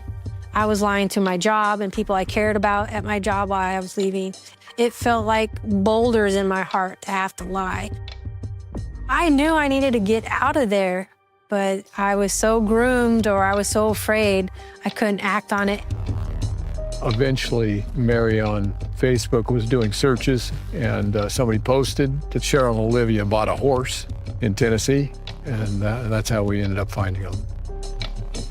When she moved to Maury County, she bought a 42-acre piece of property up on a hill with cash for almost $1 million. I called the sheriff and said I would like to have a welfare check done on my adult children. The sheriff, instead of calling my adult kids, called Cheryl, who's their abuser in my mind. Cheryl, of course, told him that I was a terrible human being and, I'm the devil. And so when I called back to the sheriff, he basically said, well, you're abusive, you're not to be in contact with them, and if you come here, we'll arrest you. When I found that out, that really pissed me off. Why would a man who's a law enforcement officer make a call like that? My guess was he saw the voluptuousness of her top end. I could be wrong, sorry to his wife, but they were bowling balls in a tight sweater. Now, remember when Rod got that court order that prevented his ex-wife from taking the children and moving into the United States? Well, because of that court order, his ex-wife and children could not move with Cheryl to Tennessee. But they did continue to follow her from afar. I knew that my former wife, given the opportunity, would pick up, drop everything, and go to wherever Cheryl would go.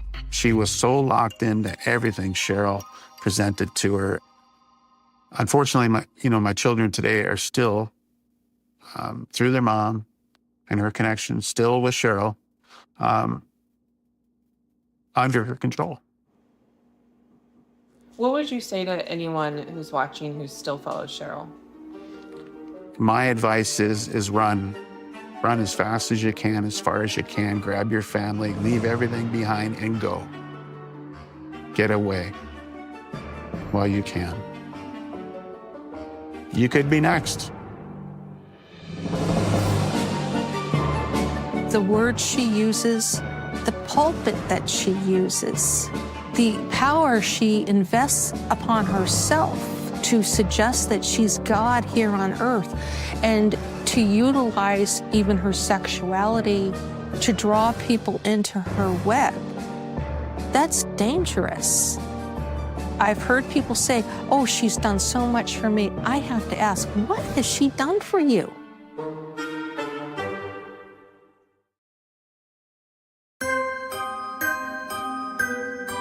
I moved to Columbia, Tennessee, got a job, was trying to make ends meet, living with all these families and cats, and it wasn't fun. I wanted out of her control. I wanted out of this ministry. I wanted to live my life and be me. So I produced music. I met another musician, and we clicked right away. And I began to confide in her this hell that I was living in, and I don't know how to get out. Where do I go? I've got 14 cats still in my care, and she says, just move in with me. Just leave, and we'll make it work. She gave me the courage to leave. I came out to my sister and said, Rachel, this is the relationship I had with Cheryl. We had an intimate relationship, and I'm gay, and I met another woman, and I've fallen in love with her, and I'm leaving the cult.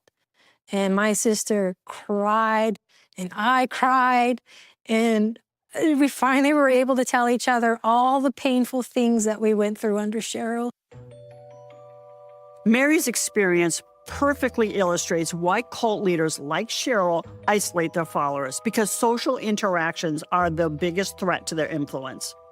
Sometimes all it takes is one ally. It could be a friend or it could be a family member to empower, to convince the follower to just walk away. I said, Cheryl, I met someone online. I've fallen in love with her, and I'm leaving to live with her. I'm done. She started love bombing me again. She would send me these letters, emails of how much she cares for me and that she needs me in her life, and please don't leave. And I said, no, I need to go. I've seen other people walk away from her and she turned nasty and vindictive. She was not that way with me. The next day or two, I got a call from her strongman, the Muscles, saying, you need to destroy everything you have, pictures, songs, videos, you destroy it right now. And I was so desperate to get out of her claws. I was like, fine, I don't care, I'll delete everything. And I did, and I regret it. I should have just said I would. And no, I deleted almost everything. The reason why I think she was much softer with me is because she's afraid of what I'm doing right now. I'm talking about my story and I'm stepping up to say, this is what happened. After we became aware that Cheryl might have commissioned a hitman to kill us, we decided that the best defense is a strong offense. As soon as I found out where they were, I put up the Facebook page, Is There a Cult in Columbia, Tennessee? Just trying to make people aware of, the devil next door. And then it evolved into a vehicle for other people to tell their story. Mary Walker's online efforts draw the attention of a journalist who eventually publishes a long-form essay about Cheryl's ever-evolving cat-centric ministry. As the public in Columbia, Tennessee is becoming more aware that a despot lives among them, Cheryl's paranoia grows. I was home and, I had hoped that Cheryl had been long, but in the past, on a rare occasion, I decided to look up her name. And up comes this podcast. From Past Media, this is The Opportunist, a podcast about regular people who turn sinister. We shot and shot and shot. We shot 1,000 rounds probably. This person by the name of Rick Madrid is essentially admitting that he had been in a conspiracy recruited by Cheryl Walker Ruthven to commit murder in Washington State. Now, keep in mind, while Cheryl's congregation knew who Rick Madrid was, prior to his appearance in this podcast, the alleged plot to murder Mark Walker was not widely known. I thought that her and I, once we consummated our marriage, that Mark was going to die. She had her whole church pray for Mark to die. The whole church. So she pounded it in my head that he's got to go. What Rick Madrid said in the tape, that's alleged. We don't know. But should it be investigated? Absolutely. Mark and Mary Walker did not learn about this alleged attempt on Mark's life for several years, and they never reported it to the police, so it's never been investigated properly. There are a lot of questions about this whole affair, so we tried to locate Rick Madrid. And we were surprised by what we found. Hello? Hi, is this Rick Madrid? No, Rick Madrid passed away a couple of years ago. Oh, he did? Yes, he did. He had sleep apnea, and they claimed, the doctors claimed that he just died in his sleep. Oh, man, I'm sorry to hear that. I had some questions about his experience with Cheryl. Do you know anything about Rick's time with Cheryl? No, I sure don't. He moved out there to Washington and was up there about a year and then came back home and didn't talk about any of it. So Rick appears on this podcast, and months later he dies. Could that be a coincidence? Absolutely. We know that Rick was living in New Mexico when he passed. And New Mexico does not release death certificates to anyone but family members. And we couldn't locate a published obituary, so we cannot independently confirm his death. For former followers of Cheryl, that raises a lot of questions. She has a finesse about her that convinces people to do whatever she wants. The fact that he backed out of what Cheryl would want him to do, and the fact that Rick went public with it, put a mark on his back. I believe Cheryl is dangerous, but I believe she's more dangerous with the power that she gets over people because she's the prophet. I find it suspicious that he died of unknown causes. Cheryl did ask Rick, supposedly, to assassinate her husband. What else does he know that could damage her and her reputation even more than it is already? I believe Cheryl could potentially be capable of orchestrating someone's passing. And if she can ask for that to happen, what else can she ask for if she feels cornered and has no other way out?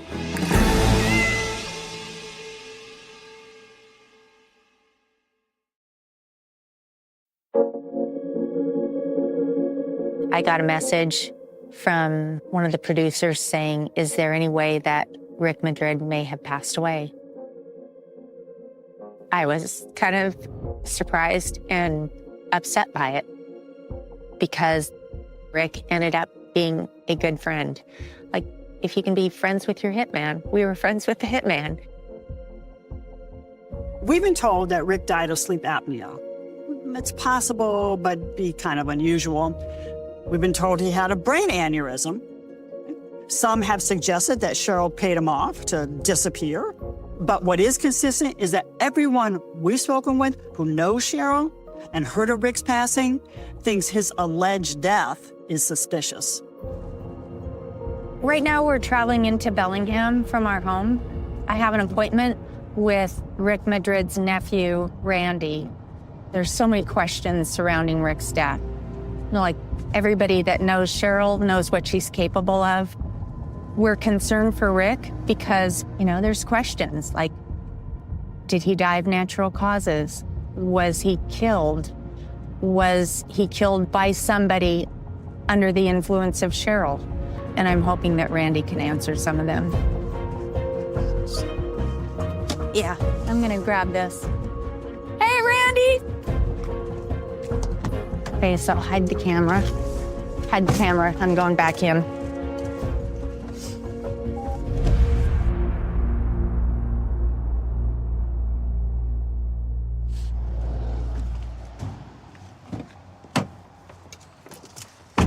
Holy. You okay, bud? Rick told him that Cheryl wanted him to kill us. Yeah. So I just got done speaking with Randy and confirmed everything that Rick had told me on the phone back in 2016. Well, yeah, and it wasn't just Mark. He said, you know, that Cheryl wanted him to kill Mark, myself, and our whole family. Now, Rick obviously spoke about the attempt on Mark's life on a podcast, but this is new. We did not know that Rick was allegedly tasked with killing Mark's entire family. He knew that Rick has passed away, but he is not sure how he passed away. He's heard several stories from his family, and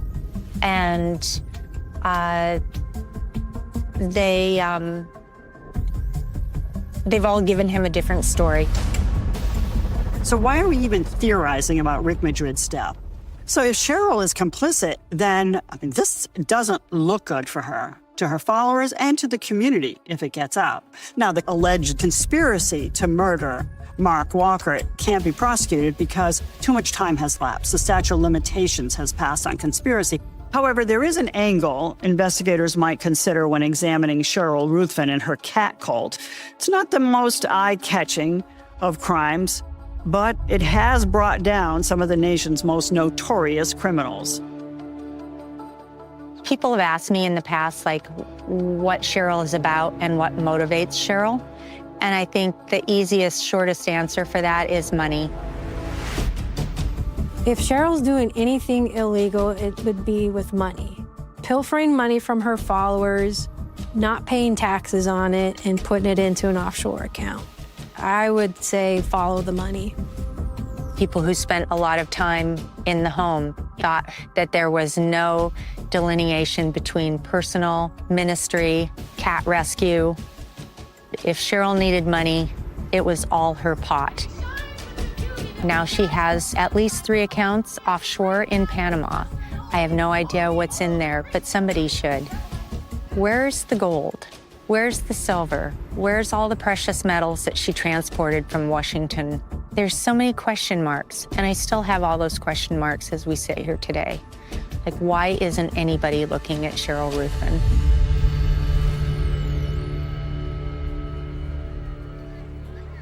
It has come to my knowledge that Cheryl no longer lives in Columbia, Tennessee, but she has picked up roots again and moved to Columbia, Kentucky. I think she needed to change where she lived because she was in the spotlight. From what I understand, they've started a new rescue, so it's no longer Eva Zeden, it's Da Vinci's Dream. And now it's not only cats, but now they're inclusive of dogs. My guess is, again, they're hiding behind another animal rescue. Tax evasion and financial fraud are crimes that are prosecuted at the state and federal levels. If Cheryl's nonprofits and other entities are investigated and evidence of wrongdoing is found, it is possible she could face criminal sanctions, whether it's a fine or probation or even a prison term.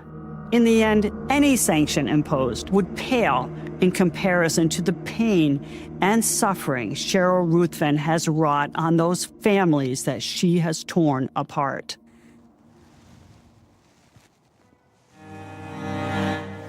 The level of control that this person has. You ask me if she's dangerous, I say she's dangerous. She destroys families. She destroys people. I haven't spoken to my children since the day they left, which is February 11th, 2013, so 11 and a half years. My children aren't children anymore, they're adults. I told them, even before they left, that what they were going through was difficult, and they'd be 30 before they figured it out. Well, they're 30 now. And I don't think they've figured it out yet. I don't know what to do there.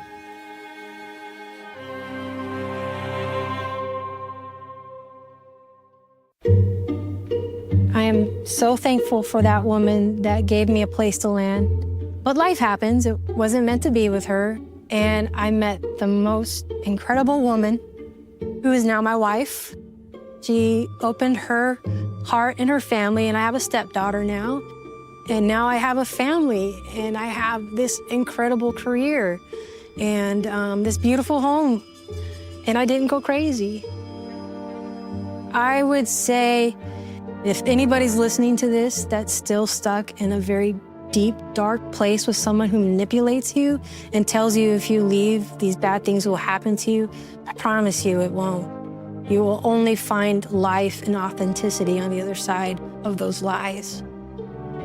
I still like cats. I liked cats before Cheryl tortured us with them. As you can see on my shirt, I have Black Cat, a representative of my last Eva Zeden cat. Her name is Evie.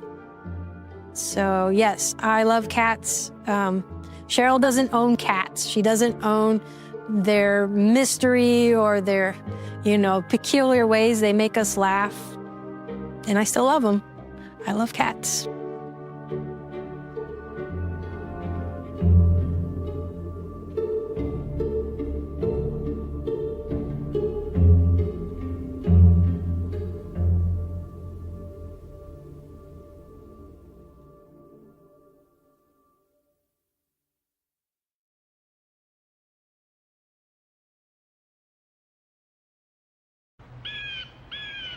It's a little embarrassing telling this story, but I had discovered as a 13-year-old kid how to masturbate in the tub one day. Thought it was the greatest thing. Had no clue. Was so excited. I was like, oh, I should tell my friends. I was so innocent, I didn't have a clue. I remember shortly after learning from my bishop how wrong they said masturbation was and everything. You're just this innocent child, and the next thing you know, they're teaching you that if you look at something and you have a feeling, that's the same as committing adultery, and committing adultery is the next sin to murder. I started to feel like that I had committed the sin next to murder, And I felt like it was all my fault.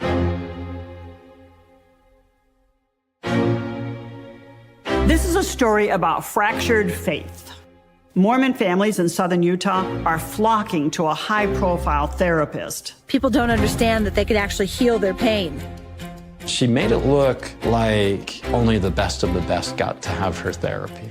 With an unconventional approach to healing. There wasn't any aspect of the human condition that she couldn't pathologize and turn it into an addiction. Someone could be addicted to having sex with a lamppost. Like, what the heck is going on here? When a high-profile vlogger enters the picture. How do you mother 6 children? Well, Ruby Franke will show you how. If you cut one more thing in my house, I'm going to cut its head off. An unexpected alliance takes shape. There was financial attraction. There was emotional attraction. She was sleeping literally in the same bed as her client. And a call to 911. This boy he's been detained. Unravels their bizarre beliefs. Adults have a really hard time understanding that children can be full of evil. What the heck is going on in the LDS faith? Everything you're sharing to me just sounds like a horror movie.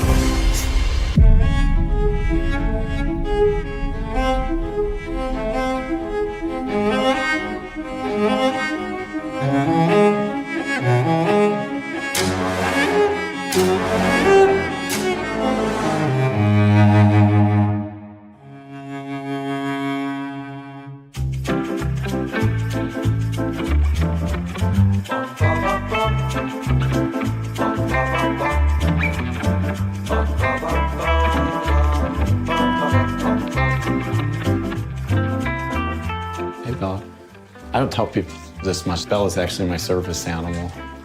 She's trained, so if I ever have PTSD, she comes and just like hits me with her nose. She's so good at it. She reads your eyes if they like dilate. My name is Adam Paul Steed. I was raised in the heart of the Mormon Church. I was taught to pray every single day that I would get married in the temple and then I would go on a mission. My name's Paul Steed. This is my 1946 Willys Jeep.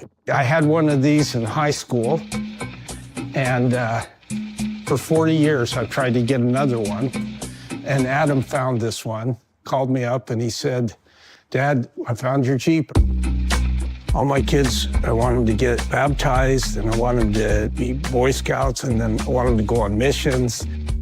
Everybody wants to say, what was the one reason why you left the Mormon Church? But people like us don't leave for one reason.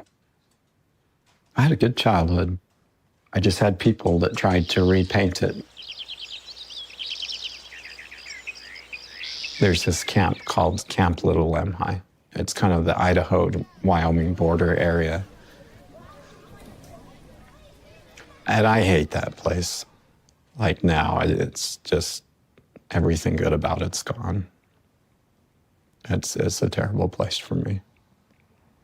The Boy Scouts of America is inextricably woven into the Mormon male experience. As early as 1913, the LDS Church outsourced its boys and young men's program to the Boy Scouts of America until 2020. When Adam was growing up, to be a Mormon boy was to be a Boy Scout. But for Adam, the Scouts would have a major impact on his life, and not in a good way. I came home from camp after getting sexually molested multiple times by a serial sexual predator. He was the second in charge of Camp Little Lemhi. I was like 14 and he was like 25 or 24. At first, Adam hides his abuse, but when he learns that this is happening to other Scouts, he does what he should have done. He brings it to the attention of the adults in charge of the camp, and nobody did anything. And so Adam took it upon himself to call the police, and his Boy Scout leader did get arrested. But after years of lingering frustration with the Boy Scouts hierarchy and the reporting process, Adam takes it one step further. When I was 23, I decided to sue Boy Scouts of America, and eventually we had a settlement.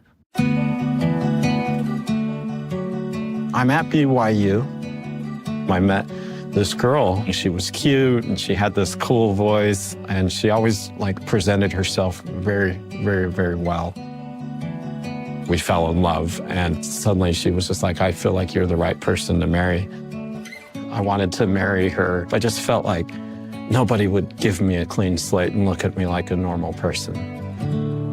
The thing about his wife is that Adam is embarrassing to her and her family. They're high up in the church. And back then, if you attacked the Boy Scouts of America, it was like attacking the Mormon church. They were concerned about the optics of this new union. It was generated that my wife and I needed to go to therapy with the scouting settlement money. It would be immoral if we didn't take therapy, because then it's like we're stealing money that should be for that. So the bishop calls us in and tells us, I want you to go to a very special counselor. Her name's Jody Hildebrandt. I am sure you're here because you have a desire to heal, a desire to have joy in your life and connection in your relationships. Jody Hildebrandt is a superstar therapist in the Mormon community in southern Utah. Her organization, Connections, comes highly recommended by the hierarchy of the Latter-day Saints Church. It seems like a good match, but Jody's approach to therapy would have an unexpected impact on Adam's life. My name is Lauren Matthias, and I am the co-host of the Hidden True Crime podcast. I've reported all throughout Idaho and Utah, and I can tell you that the secrecy and what is hidden in southern Utah blew my mind. Jody Hildebrandt was born to a very large LDS family. Her childhood was tough living. Put your shoulder to the wheel and make it your own way. You're a Hildebrandt. I remember as a teenager and young adult feeling so overwhelmed with pain. Her father was a colonel in the Air Force. Her mother was very distant. According to her, she was sexually abused by relatives on multiple occasions. At the same time, she becomes a beauty queen. She's performing and she's singing and she has this beautiful voice. And so, I don't know, sort of some contradictions that I'm seeing. She got married, had a couple kids, and about the same time her marriage explodes, she goes to graduate school at the University of Utah to study educational psychology. I encountered Jody Hildebrandt at several trainings. She was working as a social worker. Jody was very attention-seeking, a little bit of challenging the presenter, which kind of sends the message that the real expert would be Jody. She went to work for LDS Family Services, which was the Mormon Church's official therapist group. LDS Family Services is supposed to be a safe list. So somebody goes to their bishop and says, I need a referral. They're supposed to suggest a therapist that is officially on this list. She made tons of jokes. She pointed out funny things about the way guys see the world and women see the world and had everybody laughing. And she made it look and feel like only the best of the best got to have her therapy. In the Book of Mormon, it's taught that sexual transgression is next to murder in severity. Masturbating and looking at porn is probably one of the most serious and even spiritually deadly things you can do. That's the context that many of these Mormon therapists arise from. And so Jody Hildebrandt definitely comes out of that mold. A network of Mormon therapists committed to, curing the world of masturbating, men. These are all been packaged with vacuum bags. So this is calories for 5 people for 2 years, roughly. Food storage is something that people do in the LDS religion. I don't go to church anymore, but I still have the food storage, and I still believe in it. My name is Daniel Choate. I've lived in Utah my whole life. I was married for 15 years. I have 5 kids between the ages of 17 and 7. To put it bluntly, as is common with the male kind, I would look at some porn occasionally. And I was very honest with my wife about it, and it really began to bother her a lot. She said there's no difference between that and having an actual affair. I did not feel like that. I thought that I could go to Jody to help us navigate this road that we're both trying to go down together. She put us right into her groups, and there was a men's group and a women's group. We had a Zoom meeting once a week on a Saturday, and Jody would head that meeting. Really, everybody was there for the same thing. It was all porn. It was all about me having a sex addiction. I couldn't figure it out because I hadn't masturbated or looked at pornography. Didn't do any of this stuff. She conceptualized all of her clients as addicts. If you masturbate, you're a sex addict. But if you have a bad temper, you're addicted to drama. There wasn't any aspect of the human condition that she couldn't pathologize. She said that if you did something one time a year, the fact that you couldn't not do it one time a year meant you were an addict. She even joked around and laughed about how someone could be addicted to having sex with a lamppost. People would describe themselves as addicts. I masturbated once last month. I'm 28 days sober. One of her core beliefs is that we're born with an addiction mindset. If we're all sinners, then the solution is to find what she calls truth. So the goal is moral perfection. The way you find moral perfection is through Jody Hildebrandt and her system. You would then go to these accountability groups. They were often run over Zoom, and people would report to these groups like Alcoholics Anonymous. We had to make 7 phone calls per week to other men that were in the men's group. You would call somebody, they would tell you about what's going on in their life, and you would do the same. And we were encouraged to share, as openly as possible. So it would be like, hey, Jim, thanks for being my accountability buddy. I didn't masturbate this morning. And Jim would be like, oh, great, good job, keep it going. But then on the 5th day, if you did masturbate, your job was to say, hey, Jim, I slipped up. And then in the next group, if you didn't report your slip up, Jim would make sure you did. Jody would have the group serve as a form of punishment for falling off the wagon.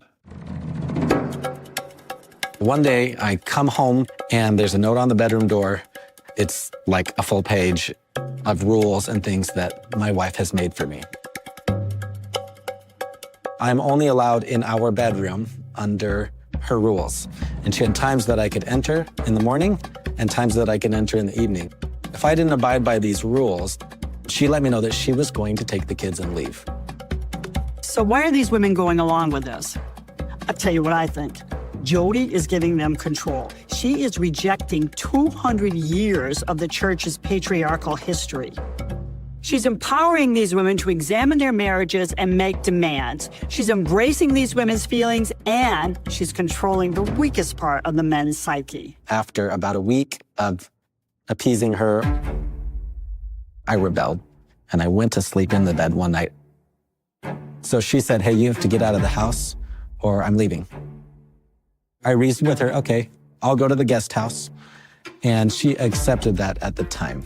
Why would you split a couple that you wanted to help? Because you're getting information from them and you're using it against each other. They have no idea what the other one was saying. They're just trusting Jody. I would say the majority of men were like fairly under Jody's spell, that they were evil and they needed to change and fix everything. I remember making phone calls with guys from the guest house and coming to understand that almost everybody's separated. What the heck is going on here? Look, here was a little note from my ex. I love you. I'll stop focusing on myself so much. It doesn't represent how I truly feel about you. I love you, I love you, I love you. This was our life before Jody Hildebrandt. My wife wanted Jody's approval of everything she did. She lost ability to know for herself if something was right. What Jody wanted was like a drug for her. These are emails between Jody and Adam's ex-wife. Dear Jody, our conversation this morning reminded me of the scripture when Jesus said, my sheep hear my voice. I wanted to express my gratitude to you for being his voice in my life. In other words, Jody represents God. When I read the emails between Jody and my ex now, it sounded like they were talking about like a sexual arousal kind of experience. My ex starts talking to Jody about feeling blood in her cheeks and this euphoric feeling, and it feels so good. My wife asked me to bathe our daughter, and this was at a point where Jody had taken away from us the ability to kiss, the ability to be physical, the ability to have sex, the ability to talk to each other. And she was very disciplined on this. You could imagine my shock. I'm in the bathtub with our little baby, and my wife walks into the bathroom in lingerie and acted really sexy, and it started to give me an erection, so I was laughing with her, and I asked her to take the baby out of the tub. So she took the baby out, presumably to come back and hop in the bath to have sex with me. And I was thinking that she was like becoming her old funny self again. Then she just looked at my private parts, disgusted, and just walked off. I always thought that I must have said something wrong that spooked her. You know, I didn't put it together. I didn't realize what happened.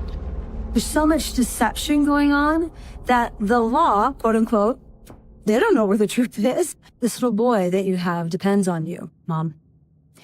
And I'm hoping that you will be a lioness to protect him. Adam's wife files for divorce, which is probably no surprise to Adam. But what is a huge surprise is that it is soon followed by an order of protection. And Adam is wondering, what has he done that caused his wife to believe she needs the law to help protect her from him? She took the kids and disappeared, and I had no clue where they were. When the protective order came out, she said, my husband is a victim of sexual abuse, and so he doesn't understand healthy boundaries. He had to call me to get the baby out of the tub because he was having an erection. My biggest fear as a victim of sexual abuse was to be accused of being a sexual abuser. I had horrible trauma when I was a kid. And suddenly I'm being accused of stuff that makes it look like I should be in prison. I would put a bullet to my head before I'd touch a kid. In the final divorce settlement, Adam lost custody of his children. He was granted 10 days of visitation a month. Now, upon reflection, Adam believes that the entire bathroom incident was a trap orchestrated by his ex-wife and Jody Hildebrandt to make him look like an unfit father. And Adam is not the only victim. We're introduced to Jody in 2018. We got divorced in 2020.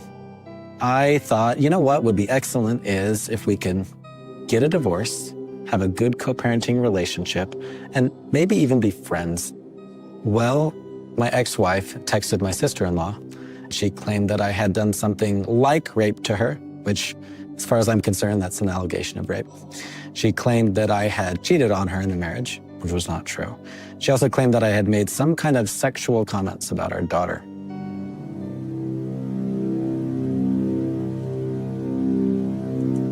I would never hurt my daughter. So what's going on here? If her aim is to free the women from the confines of a traditional marriage, then that puts her outside the bounds of Mormon teachings. While she may be challenging the teachings of the church, there seems to be something else that is driving the actions of Jody Hildebrandt. Money is not a bad thing at all. It's a wonderful thing. And if you are able to make money and you do it in truth, God bless you. Jody capitalized on Mormon sexual shame to the tune of millions of dollars. How many therapists do you know who live in $3 to $5 million homes, especially in Utah? It's unheard of. Jody's sales pitch is, I'm the one who's figured out how to cure the porn and masturbation problem. Start with individual therapy sessions with me. Soon she'll upsell to it being couples therapy. And then soon she'll upsell her support groups. If you can help 8 or 10 or 20 people at one time, you're gonna make a lot more money than if you're meeting people individually. She's making money by selling workbooks and homework materials. She probably made money from merchandise. I know everyone seems to have a Connections t-shirt or hat. Jody would pressure parents to go to the grandparents and have them liquidate their 401ks because you'd say, listen, you can have your spouse or your kids committing this next to murder, or you can cough up 5 or 10 or 20 grand to save their children or their grandchildren from eternal damnation. And she knew we had just got a settlement from scouting, and she was just raking in that money. She was saying, you have to take more sessions with me. Instead of twice a week, it has to be 4 times a week. We were paying 2.5 times more for Jody than we were paying for all of our living expenses. Let's just call it what it is.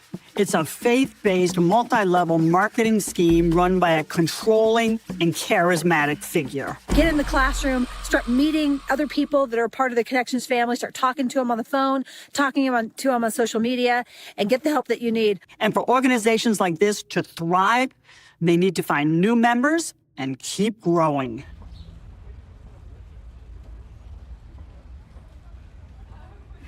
So you're all like, what? I have your attention now? Is that it? You're all gonna listen? Ruby Franke was this powerful mom influencer and had millions and millions of followers on YouTube. Let me tell you about Ruby Franke. Ruby was raised a devout Mormon in Utah. She was a high achiever who strove to be the ideal Mormon mother. Ruby met her husband, Kevin, when she was just 18.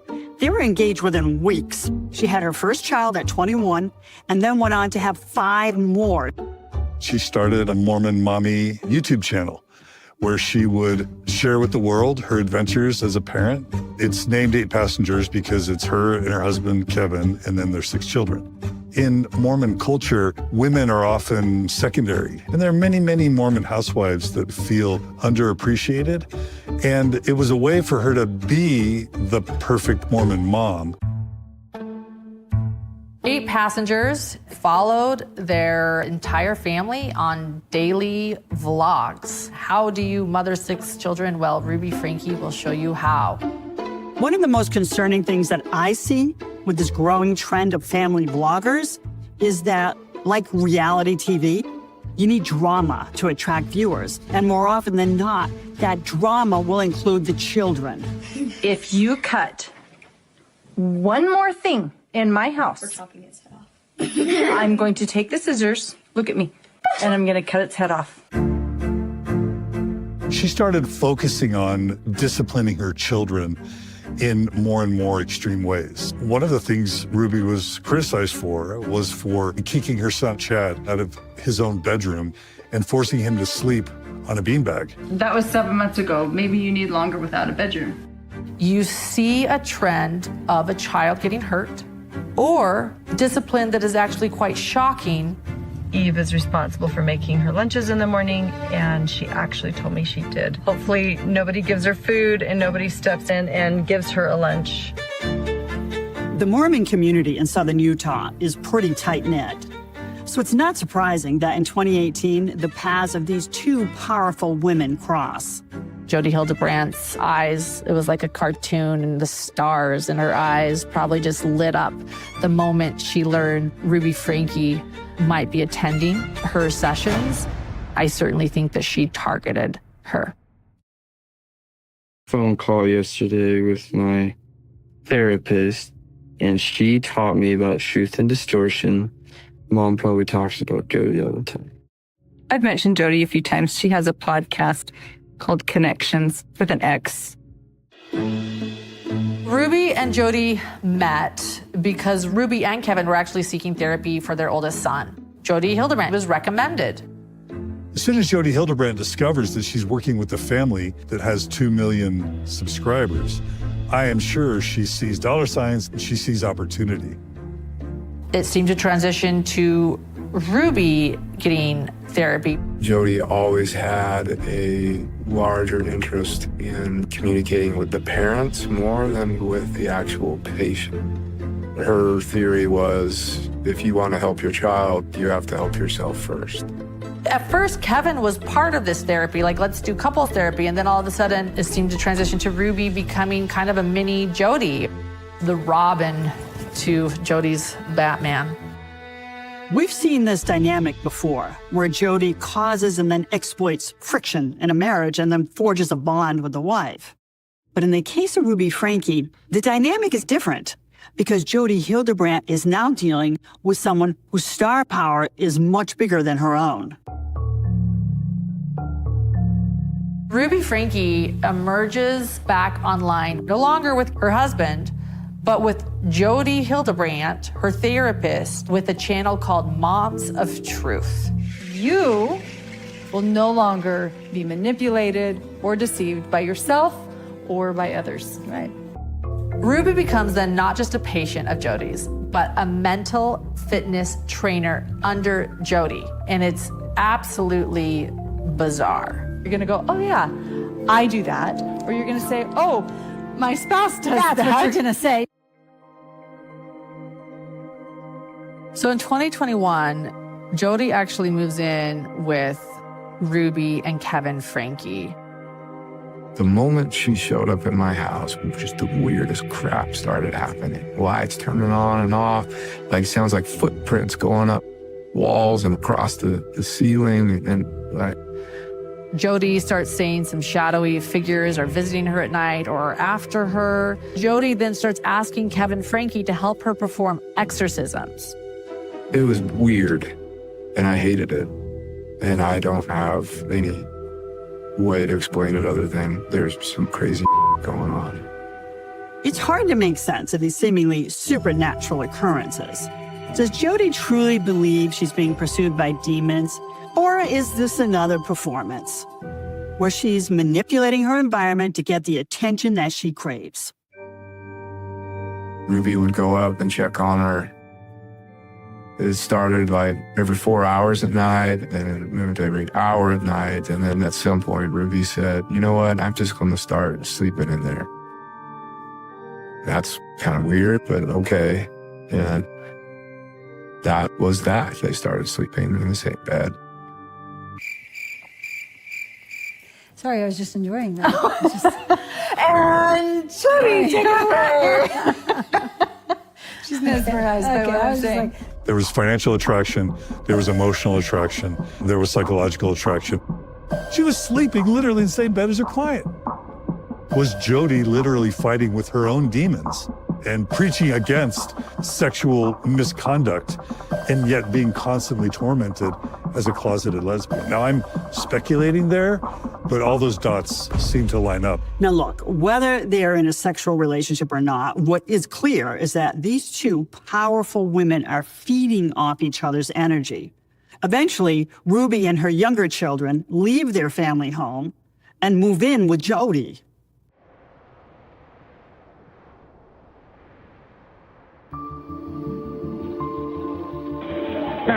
Tell me exactly what's happened.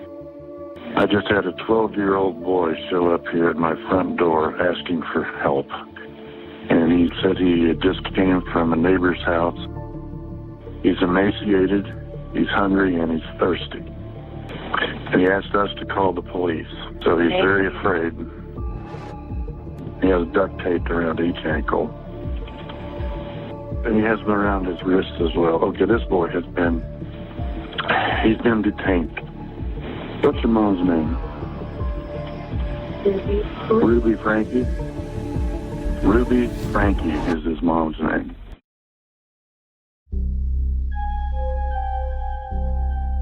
He says what's happened to him is his fault. They're coming to you as quick as they can, okay? Okay. Jody Hildebrand is up there right now. Okay. She's a bad lady. We didn't realize how bad.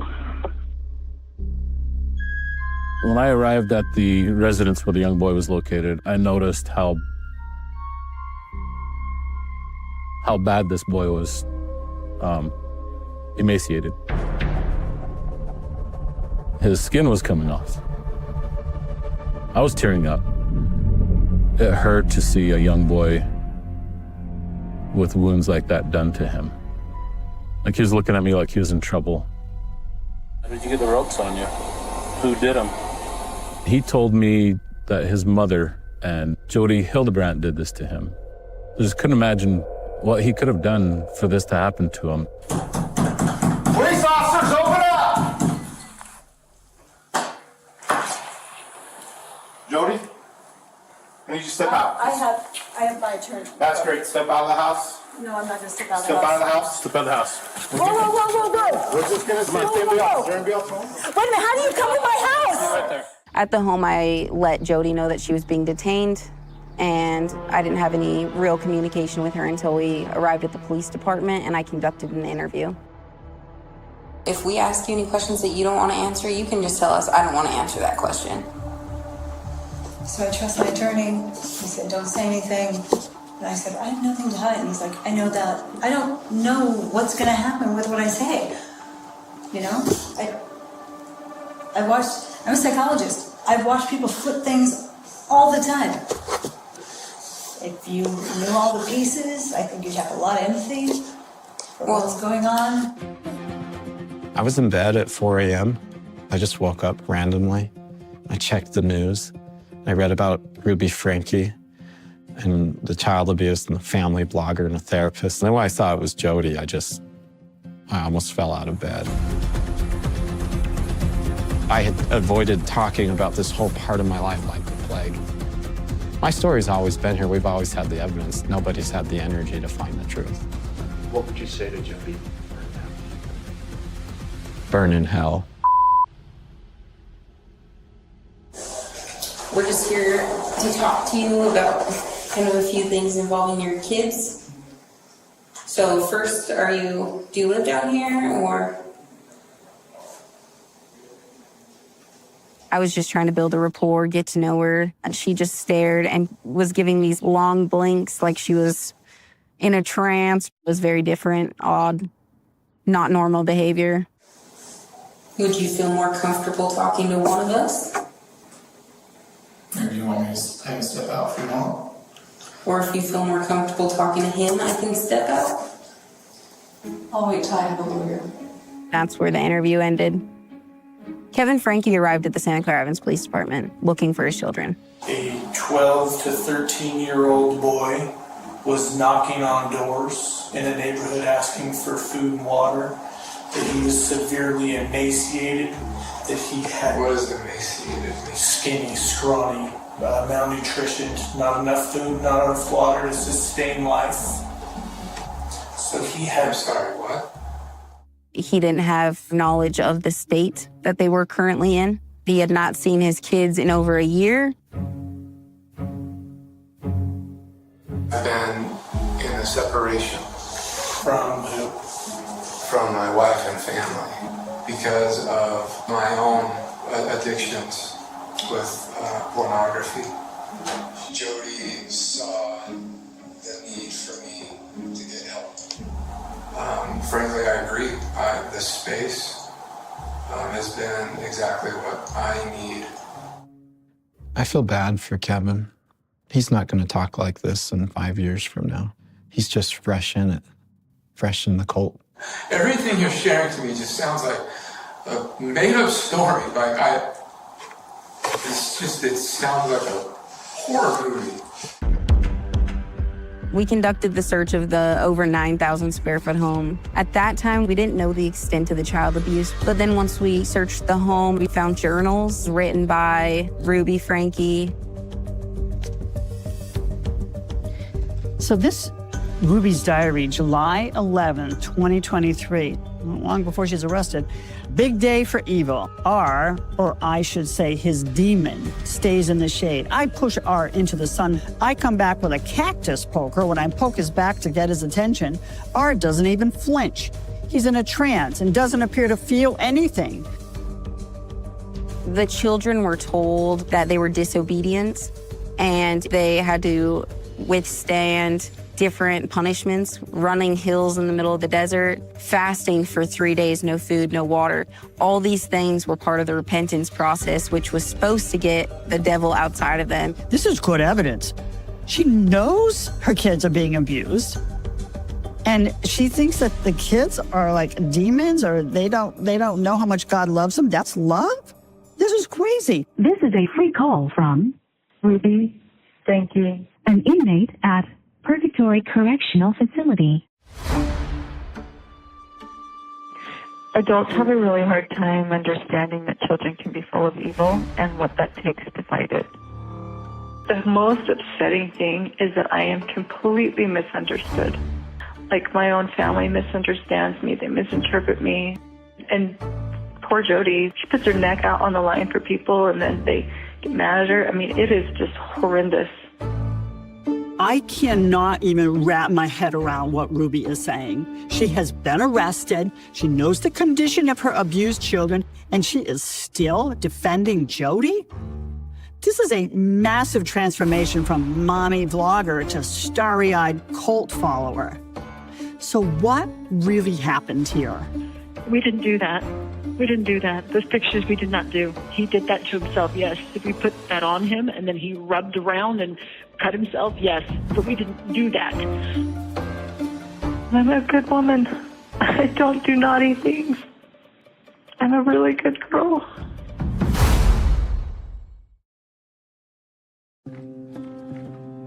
This has been the strangest and the most miraculous intervention. It put everybody where they needed to be. It separated me from Jody, so I'm not hearing her.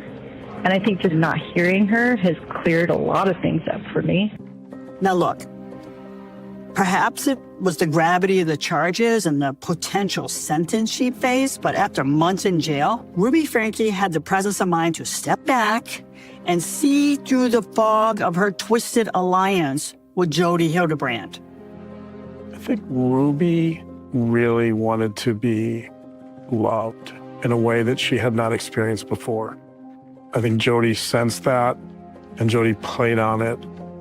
There were a couple pages in the journal where she talked about possession. It really showed me the extent to which Ruby was all in with Jody's beliefs. Well, how come you get to say where the boundaries are? And I always say back to people, I don't say where the boundaries are.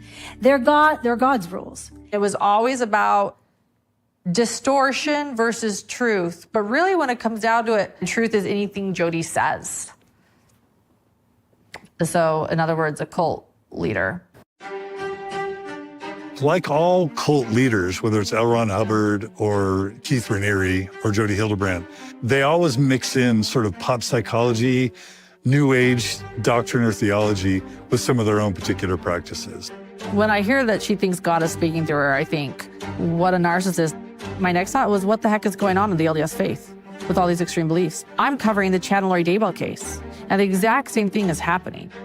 Chad and Lori Daybell are a couple that led a doomsday cult based on fringe LDS beliefs. Now, they believe that Lori's two children were possessed by demons, and they had them killed. The Daybells isolated themselves from anyone who challenged them. Ruby and Jody seem to be doing the same thing. Weeks before they were arrested, they were shopping for remote ranch land in Arizona. I firmly believe that those kids would have met a tragic end if Jody had been allowed to take them to Arizona.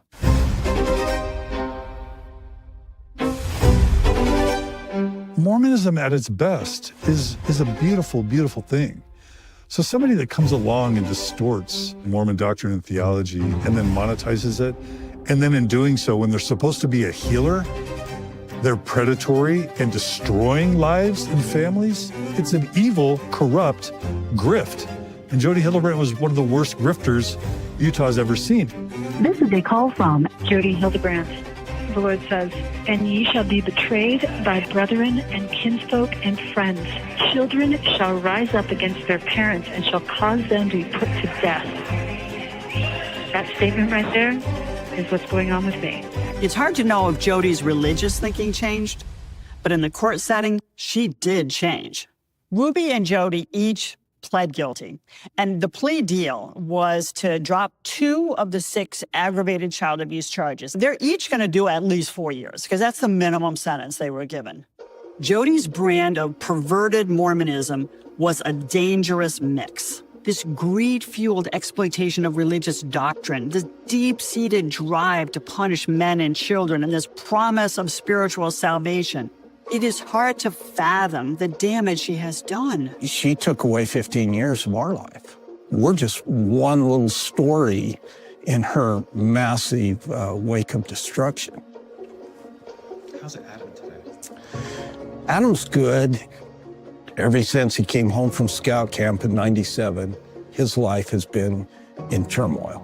And he gets up every day, and bless his heart, he's one of the most optimistic people I know. I've had my life turned upside down and turned back over in an extraordinary way. A couple of years ago, this beautiful woman came into my life. We had a baby a few months after we got married. I always wanted to have a baby out of wedlock, but I missed it by just a few months. I just love her, and I got this gorgeous second chance at life. If Jody Hildebrand were to see this, what would you say to her? I'd probably say, you gone done up, Jody. You know, may God have mercy on your soul when you finally take responsibility for what you've done. How deep has the covenant cut in your hearts? She convinces people to do whatever she wants because she's the prophet. And she said, if we save these cats today, we will be saved in the day of the apocalypse. Desperate people do desperate things. Tonight, a notorious murder back in the national spotlight. Just this week, a wildly controversial parole decision. Is a convicted killer now walking free? An all-new 2020 starts right now. Pound for pound, one of the greatest true crime stories of all time. This would turn out to be a notorious, surreal case. A woman brutally murdered in cold blood. Investigators at the time believed that Sherry Rasmussen was the victim of a burglary that had turned into her own murder. As I walked in, there was blood. She was literally clawing at the front door, trying to get out.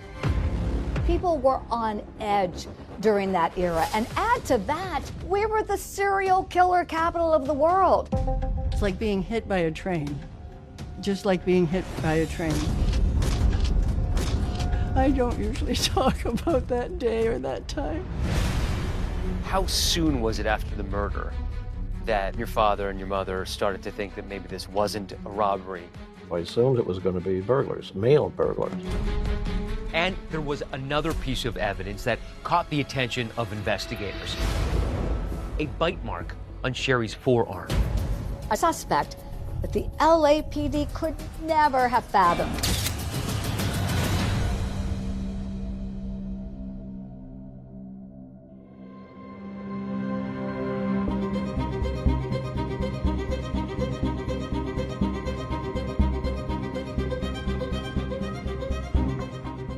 If you walk down Hollywood Boulevard, you can't help but notice the stars on the sidewalk, the glitter in the pavement, and you think to yourself, wow, this is Tinseltown.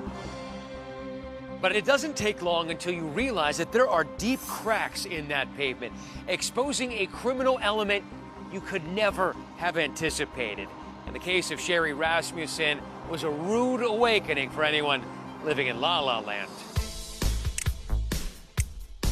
President Reagan in Los Angeles. Today, the torch entered the City of Angels for AIDS Walkathon in Hollywood. It was 1986. A beautiful young nurse, only 3 months into her marriage, is brutally murdered in her own townhome. As a television journalist, I've been reporting on true crime stories for decades on numerous outlets. And you think you're never going to be shocked anymore ever again? Well, this proved all that very wrong. It was a huge story. It had all the elements, you know, sex and betrayal and lies. It just gripped the nation. It's definitely, pound for pound, one of the greatest true crime stories of all time. Everything we always heard or was told about Aunt Sherry was about what a great person she was. Tell me about your sister. She was the middle sister, and she was a clown. If everything got too serious, she would make everybody laugh. She had a very unique little giggle. Uncle John and Aunt Sherry are spending Christmas with Rachel on her first Christmas. Sherry was all about family. Sherry was our glue. She kept us all together.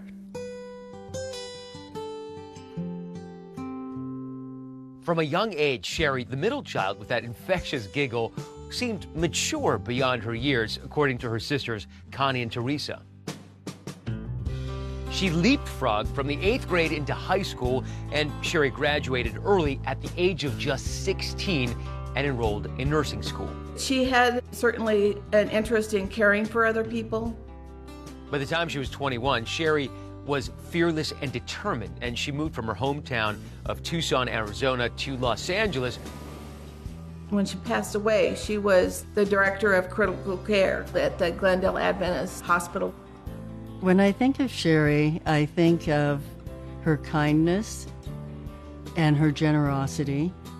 Sherry's father, Nels, who was a dentist, had encouraged her to enroll in medical school to become a doctor, but she had other plans in mind. Sherry always wanted to have a family and a husband and children. In the spring of 1984, Sherry met a young engineer named John Rutten. John Rutten was a tall, handsome, bright, athletic young man from San Diego, California. Sherry was so tall, she often had difficulty finding guys who weren't intimidated by someone with her stature. And I know that John was just taken with her. Sherry and John were very happy together. Sherry was always smiling and laughing and happy. They settled into Sherry's condo in Van Nuys, and in November 1985, the couple got married. It was a joyous celebration. You could tell that they were in love. She was just beginning her life. She'd met the man of her dreams, and she had a great job, and she was doing very well, and it was all coming together. 3 months later, and now it was all gone. February 24, 1986. John had just returned home from work, and as he's walking up the steps into the townhome, the door is ajar. He walks into the townhome and sees his gorgeous bride dead in a pool of blood on the living room floor. He calls 911. I was patrolling and I got a call to Balboa Boulevard. Veteran LAPD patrol officer Rodney Forrest was one of the first cops to arrive at the scene. The call was a death investigation. I thought that was particularly interesting. Why a murder in a kind of upscale part of town? When Forrest and his partner got there, they were met with a grim warning from paramedics. Somebody said, "You're not going to be prepared for what's in there." And I'm thinking, well, I've seen it all, so let's go see.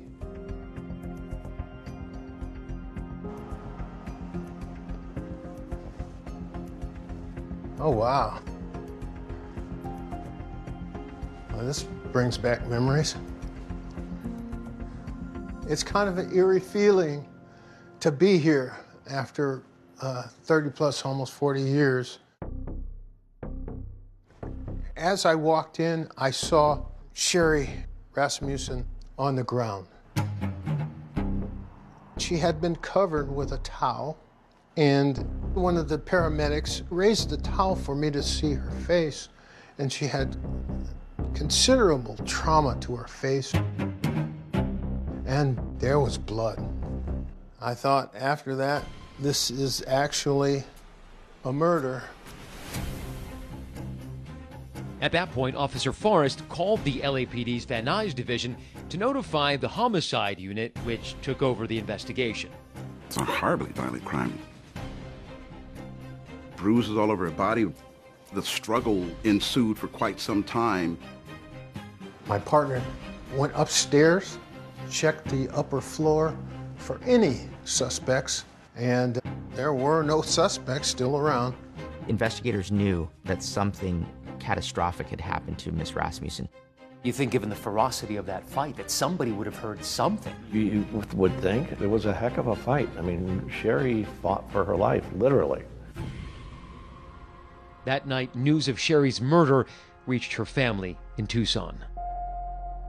I'll probably never forget it, unfortunately. My dad called me to tell me that Sherry was dead. And I was like, I certainly didn't believe it. Beyond the pale. Yeah. I was like, no, what are you talking about? That's not true. And he said, no, it is. And then I started screaming. In the wake of Sherry's murder, her family struggled to understand what had happened. Could this be the result of the rampant violence that had plagued the city of Los Angeles in recent years? Grim statistic from Los Angeles. More murders in 1980 than ever before. In parts of Los Angeles, there is a dangerous new tension. Or had it been something far more personal? This was a cold, calculated murder. When investigators looked further into the crime scene, they uncovered a major clue that could change the course of the investigation. This would turn out to be a notorious, surreal case with a twist no Hollywood writer could have come up with.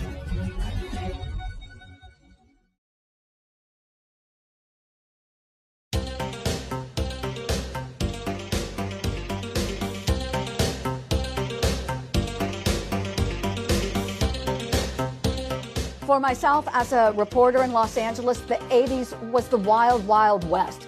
Turn on the TV and what are you hearing about? Violent crime. Crime running unchecked, the police seemingly unable to stop it. That frustration reached the breaking point in one neighborhood in Los Angeles. Anyone that worked in the city of Los Angeles, they knew that they were going to have their hands filled. There are more than 100 street gangs in Los Angeles. It was out of control.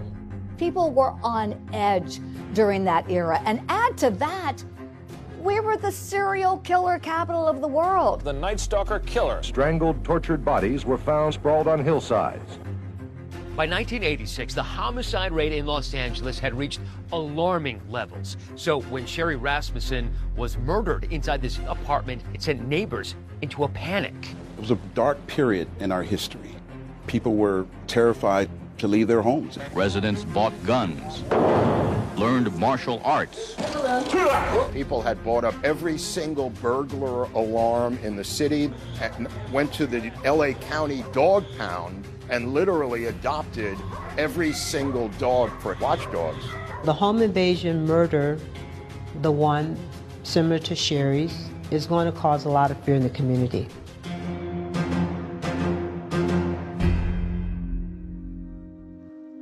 People were nervous.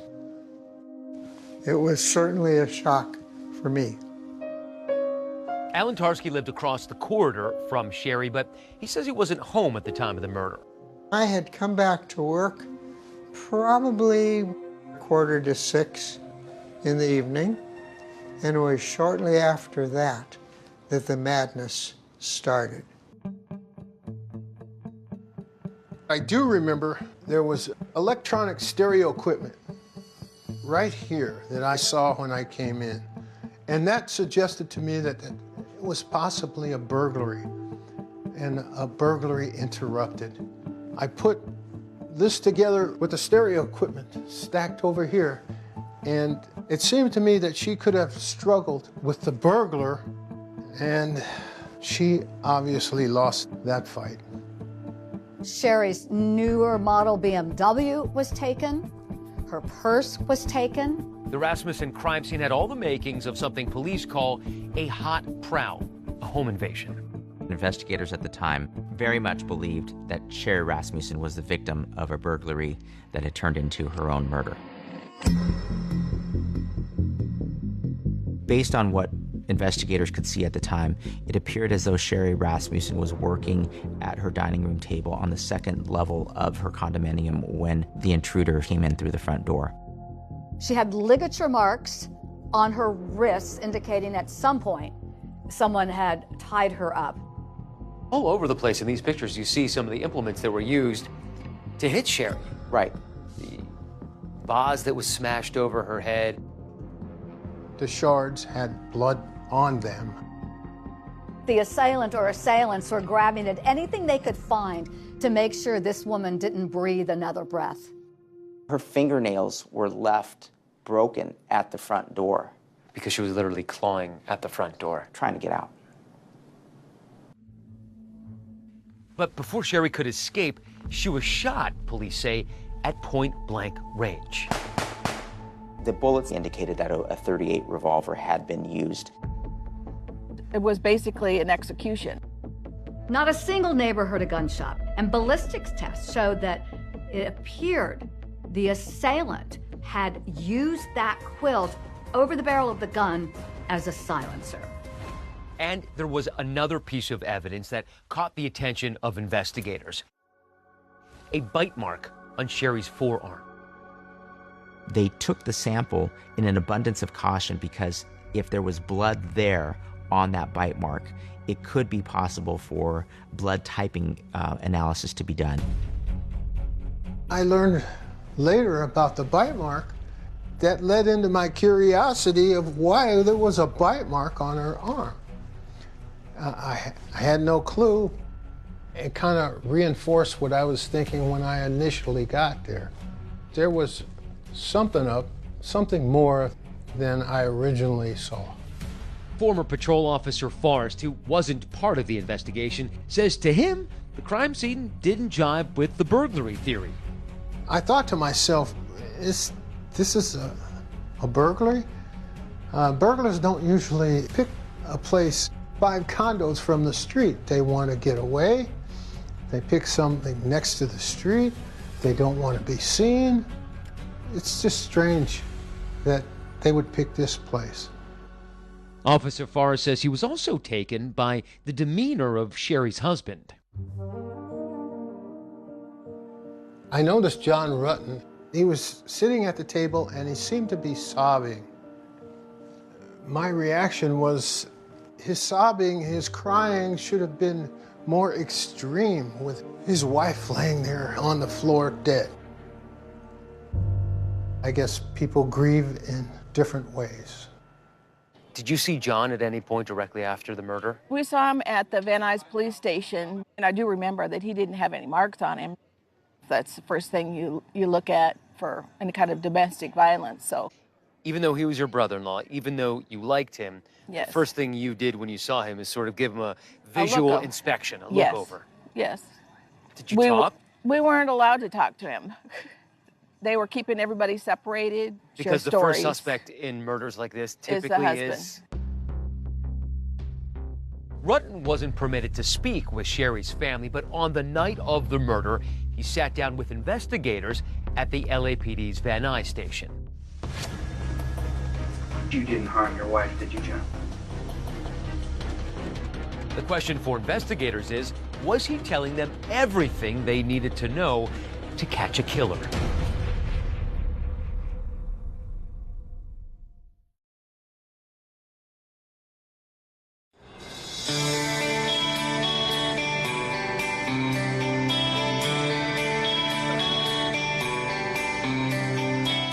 So you and Sherry were living here in Southern California together. Yes.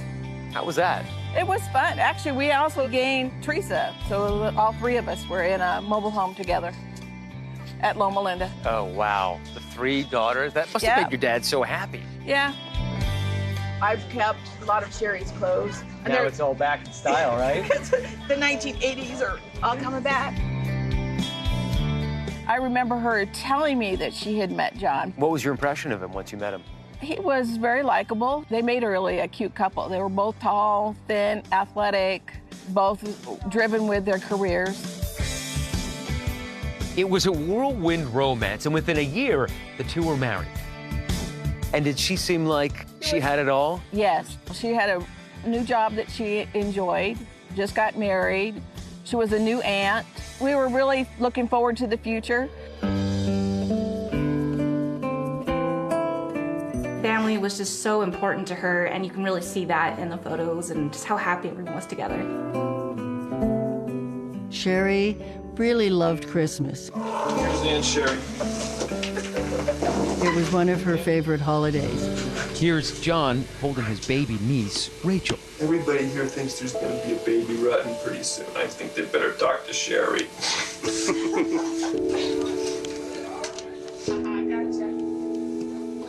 This would be Sherry's last Christmas. Sherry's now showing why she's a leader of nurses. Just 2 months later, Sherry and John's love story came to a tragic and sudden end. And in the aftermath of her murder, questions would linger. When you're going through this process, you're pretty much helpless because you have no control. I mean, the information you get is what they give you. Nels Rasmussen was determined to find out what really happened to his daughter. And so were the police, who wanted answers. On the night of the murder, Detective Lyle Mayer questioned a very emotional John Rutten on what he knew about the day Sherry was killed. She had everything going. I mean, Hey, so do you blame her? Hey, John, for a couple of minutes, I need you to be tough for me, buddy. Investigators looked at every possible direction. Of course, they looked at John. What was the first thing you saw? well, I saw Sherry lying on, I mean, it's right in front of me when I walked in the door. I saw her lying on the ground. I knew right away that she was dead. He was shaken up that evening. He did his best to give an interview that helped investigators. At one point, Detective Mayer asked Rutten a very difficult question. You didn't harm your wife, did you, John? No, I didn't. Good. You didn't harm your wife. Okay, very good. John Rutten agreed to do a polygraph examination, and the results came back inconclusive. But he had a rock-solid alibi. He was at work that day. He'd left work, he had stopped and picked up his dry cleaning, and then came back between 6 and 7 p.m. and found his wife murdered in the living room area of the house. Detective Mayer believed the murder had happened in the early morning hours after Rutten had already left for work. When I left, she was in bed, but she was awake. What time did you leave for work? 7:20 is when I left. What time did you get to work this morning? I got to work about 10 to 8. In the eyes of Lyle Mayer, the lead detective, John Rutten was legitimately and seriously a grieving husband. They didn't feel he was hiding anything, and as far as they were concerned, he was not a suspect, and they told him so. I'm usually a pretty good judge of character, but I'm fairly certain that you have absolutely nothing to do with this. Okay? Mayer basically made a decision that night based on the evidence that he saw at the crime scene that this was a burglary gone wrong. I believe your house was burglarized today. Once those persons, or that person, or whoever was inside, I believe they were trying to steal your stereo and probably some other items. Why would they do anything to her? Why wouldn't they just run? I don't know, John. I don't know. John, things happen, okay? I think Sherry came down the stairs, and I think she surprised him, and she was hurt. She was shot. Oh, God. And Detective Mayer was so convinced he'd solve the case, he even told John Rutten. John, I know how you feel. I know what you're going through. But we're going to catch these persons, or this person, all right? You got to have a little faith in me. But we're very successful at what we do. Very, very successful. At this point, detectives don't have a single witness. They have no murder weapon. They have no fingerprints. For even seasoned detectives, there's a lot of work ahead. But there will soon be a break in the case. These are sketches that were LAPD issued. Right. Would another home invasion in the same neighborhood lead investigators to Sherry's killers?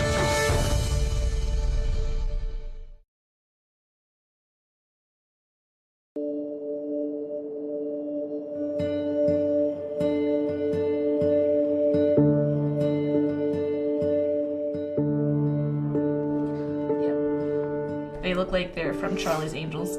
I know. So you're almost on different parts of the country, but you had almost the same haircut. I know. I was still in the stage of shock that this could happen to my sister. It's like being hit by a train, just like being hit by a train. I'm sorry. I don't usually talk about that day or that time. Less than a week after Sherry Rasmussen's murder, her loved ones said their painful goodbyes. A heartbroken John Rutten addressed family and friends. When I saw John at the memorial, he was just ashen. He couldn't stop walking in circles and was just shaking.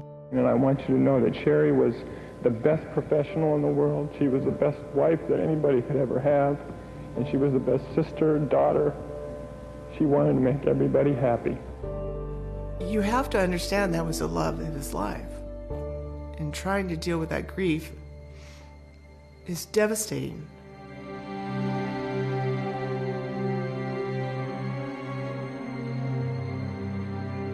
Back then, investigators wasted no time theorizing what they think happened to Sherry Rasmussen. They looked at the crime scene. It looked like a burglary, smelled like a burglary. Not long after Sherry's murder, investigators jump on a new lead. There's been another burglary here in this same Van Nuys neighborhood with a similar MO. That burglary was interrupted by a woman coming home, seeing two men in her house, one of whom had a gun, and they fled, and witness sketches were produced of those suspects. These are sketches that were LAPD issued. Right. These composites were attached to this case. They started to utilize that sketch in this case to see if the persons that were responsible for Sherry's death were the same people that were depicted in that sketch.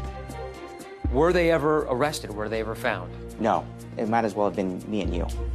Despite these suspects, there was literally nothing that could tie anyone directly to the murder of Sherry Rasmussen.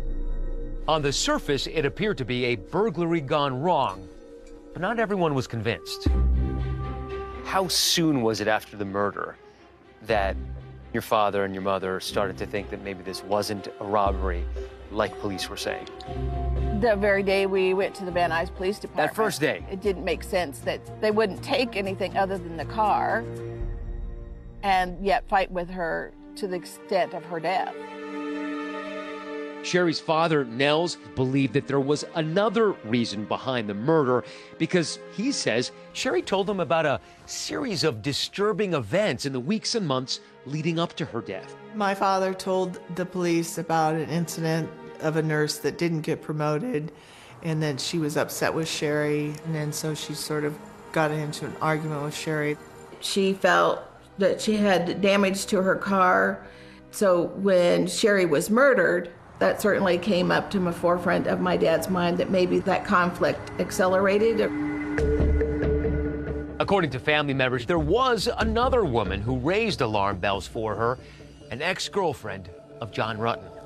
She had come to Sherry's office after they were engaged, and I think she was sort of provocatively dressed and said to Sherry, "When this marriage fails, I'll be waiting to pick up the pieces."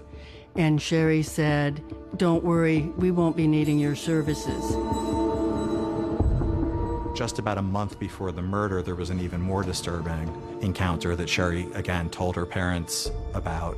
She was home getting ready for work and heard something downstairs and went downstairs and found John's ex-girlfriend standing in the living room, and Sherry told her to get out and not come back.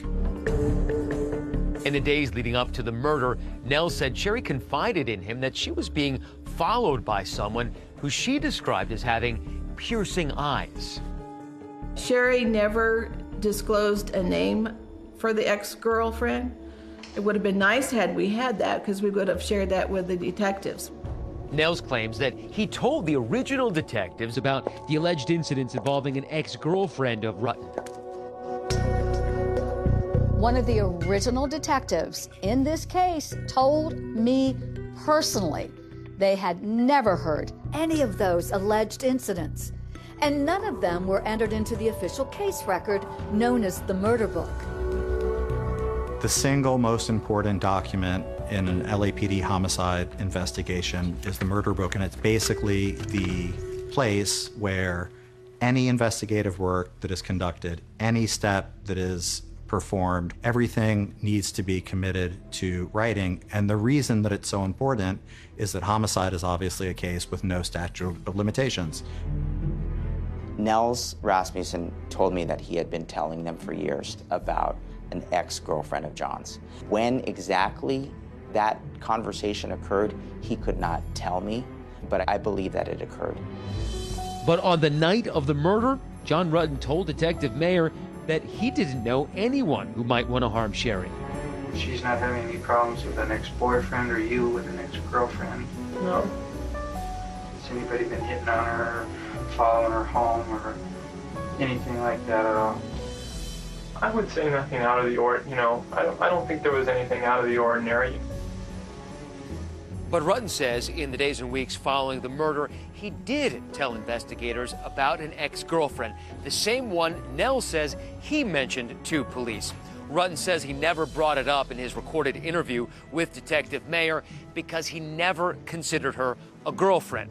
And it never crossed his mind that she could have been involved with Sherry's murder.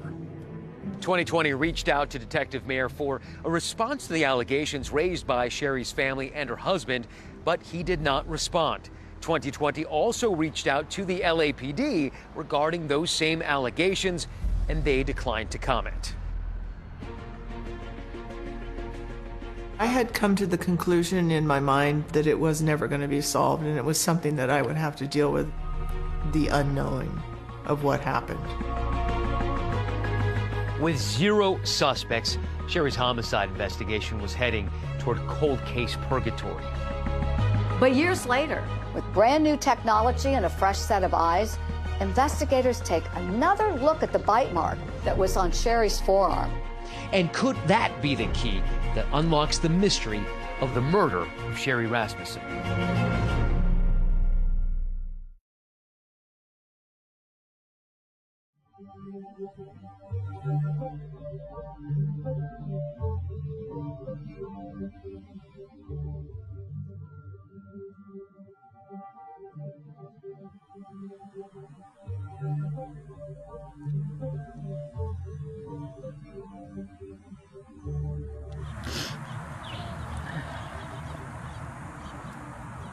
Times like this, I just need a tissue attached to me.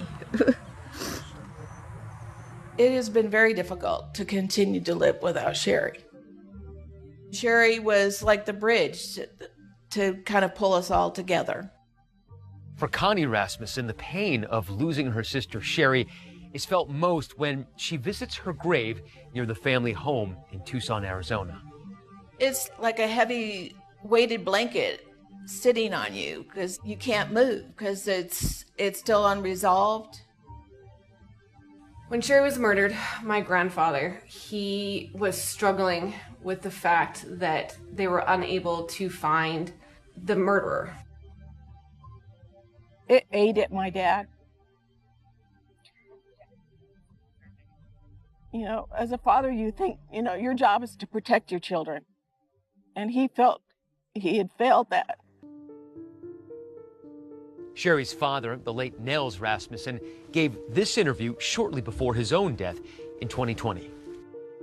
It's probably difficult for people that know me that I hang on the way I do, but I'm learning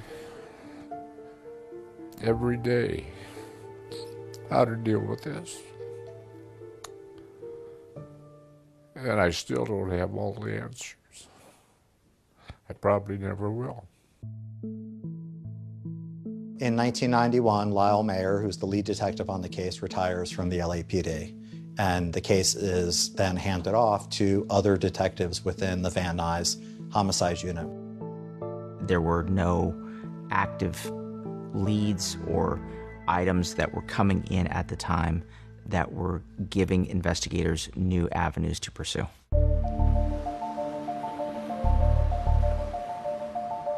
I never thought that time was going to help solve the case, that it was going to ever get solved. After Sherry's murder, time seemed to stand still for her family. But the decade that followed would bring a new chapter to the City of Angels. The beating of Rodney King. O.J. Simpson, who's a fugitive. Freeway that collapsed. Not guilty of the crime of murder. Lyle and Eric Menendez found guilty. Smalls was shot several times. The impact of El Nino. The Staples Center is just amazing. All beautiful and brand new. Mr. Gore, the Democratic nominee, is in Los Angeles. The Lakers gave LA one more thrill. 2001 was also a pivotal year for the Los Angeles Police Department, marking the launch of the LAPD's Cold Case Unit. That year, detectives were handed over 9,000 unsolved murders spanning more than 2 decades. Sherry Rasmussen's case was one of them. I was a detective with the Los Angeles Police Department on the Cold Case Squad. Her case was one of the last cases I looked at. In 2001, Detective Cliff Shepard would oversee the Rasmussen cold case investigation. Why does a case like this go cold for so long? Manpower, our priorities within the police department. In fact, Shepard says Sherry's case had barely been touched for 10 years. Up to that point, nobody else had looked at it other than Mayor and myself, really. To get started, Shepard said, he made copies of select files from the Rasmussen murder book, creating his own Cliff's Notes. Why not just take the murder book so you have all the evidence with you? Yeah, well, yes and no. Our problem was space.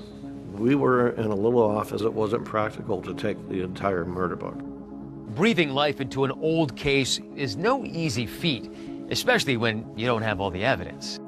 Like a key piece of evidence relating to that bite mark found on Sherry's arm. When I was going back over the reports, they indicate that a bite swab had been collected. And when I looked at the evidence, no evidence for a bite swab. So I checked with our property. They verified they did not have the swab booked with our evidence room. There's no record of it. Generally speaking, how often does evidence go missing from a case file? Extremely rarely, because there are professionals in the evidence rooms. There are professionals at the labs. They document everything. To track down the swab, Shepard enlisted the help of Jennifer Francis, a criminalist at LAPD's Scientific Investigation Division. And she had to make several calls, and several searches had to be made before eventually the bite mark swab was located. Investigators are able to track down that missing bite mark evidence recovered from the murder scene. And the cold case team finds it here in a freezer at the LA County Medical Examiner's office.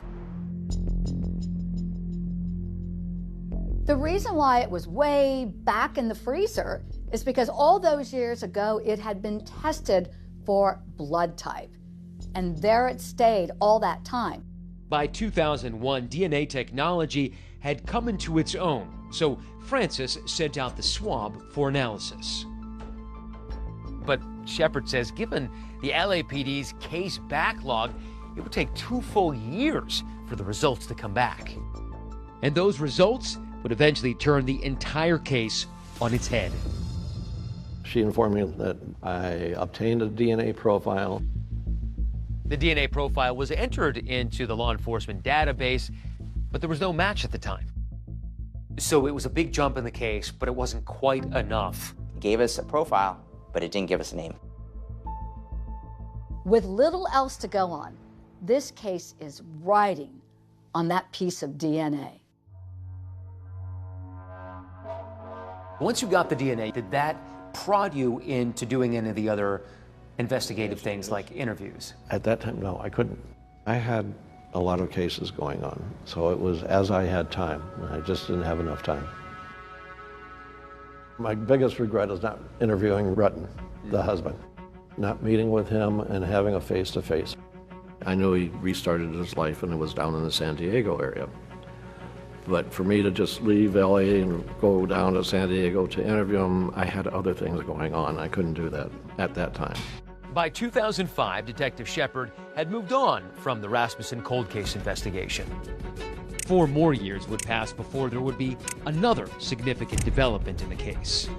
I'm not sure how much work was done between 2005 and 2009. I think it really took somebody going back and going through the murder book in close detail and thinking about this case. For years, Sherry's cold case would remain unsolved. That is, until investigators took a closer look at the DNA from that bite mark, and it would lead them to a very unlikely suspect, one who had been hiding in plain sight.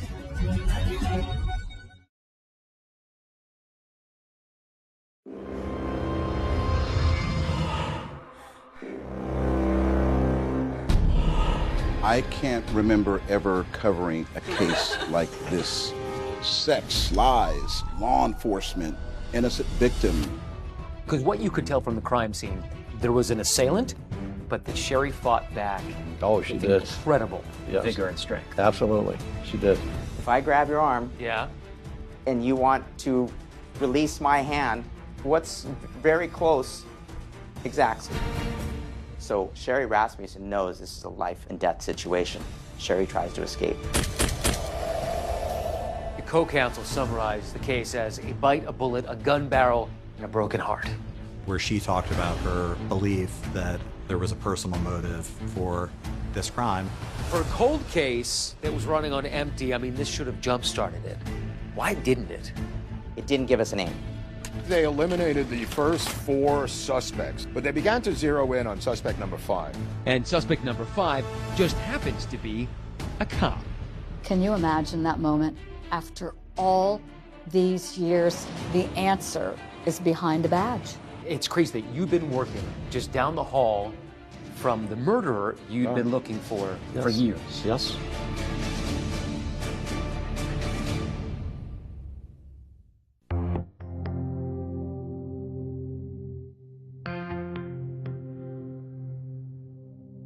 February 24th, 1986, investigators get a 911 call to respond to the condominium of John Rutten and Sherry Rasmussen.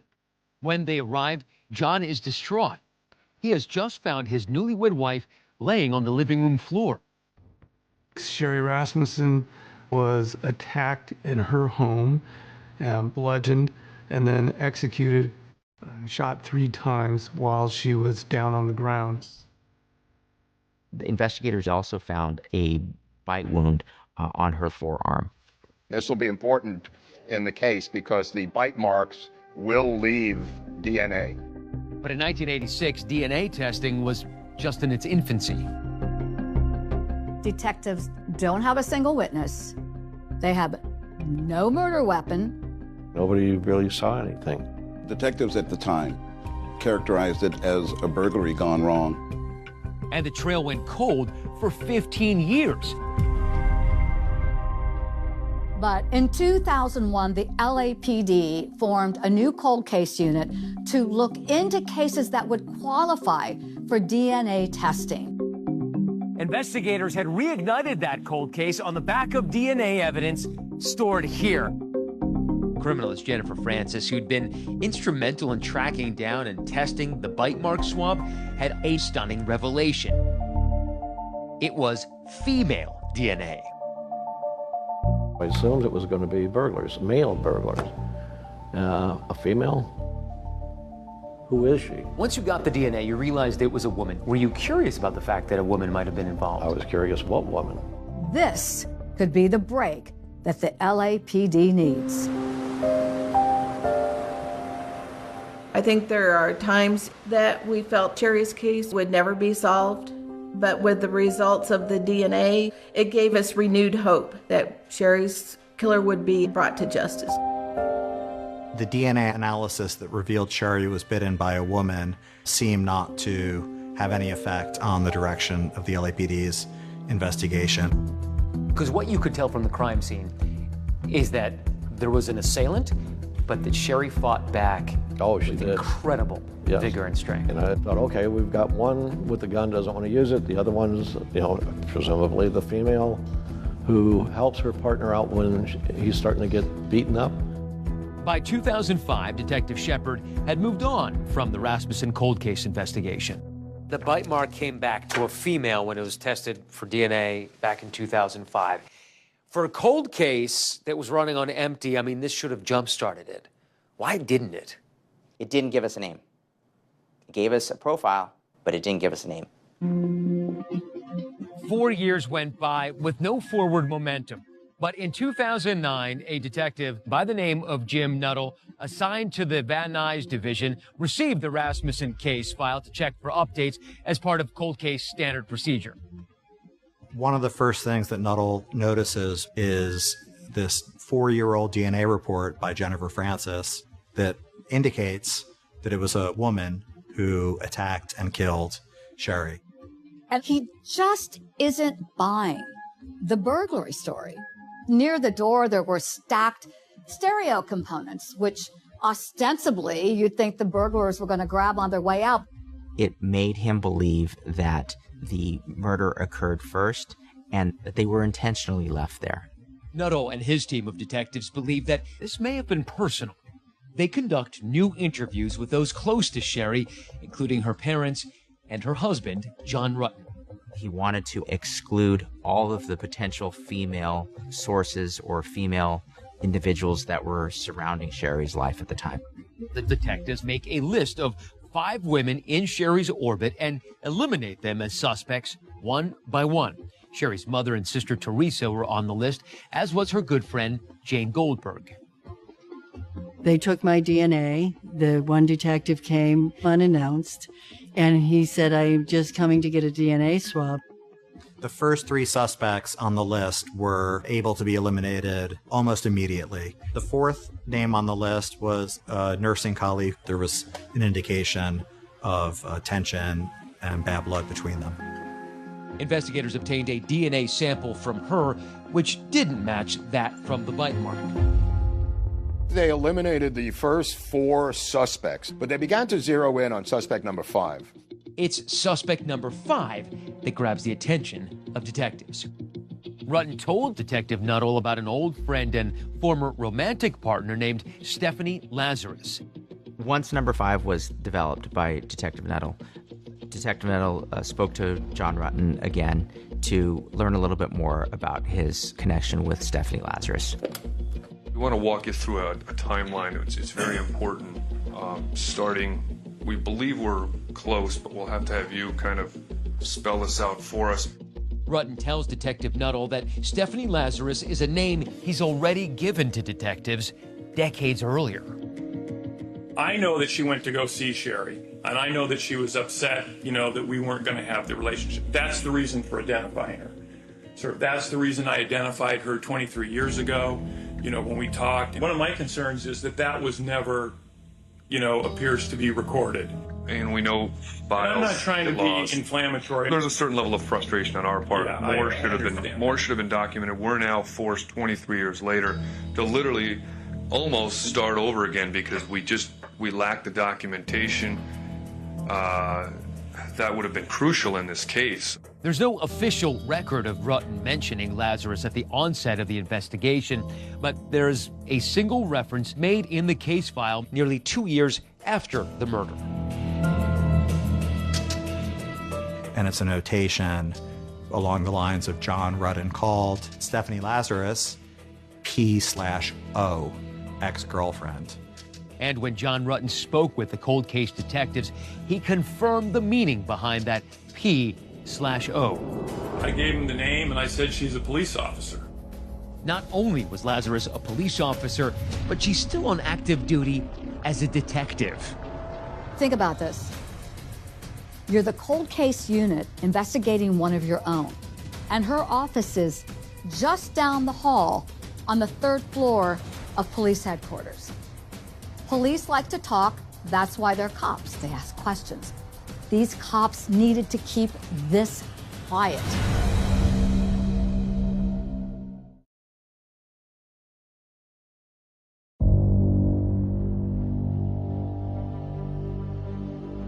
For over 2 decades, Sherry Rasmussen's murder went unsolved. Until 2009, when cold case investigators began zeroing in on Stephanie Lazarus, a 25-year veteran of the LAPD. She had been hiding in plain sight all along.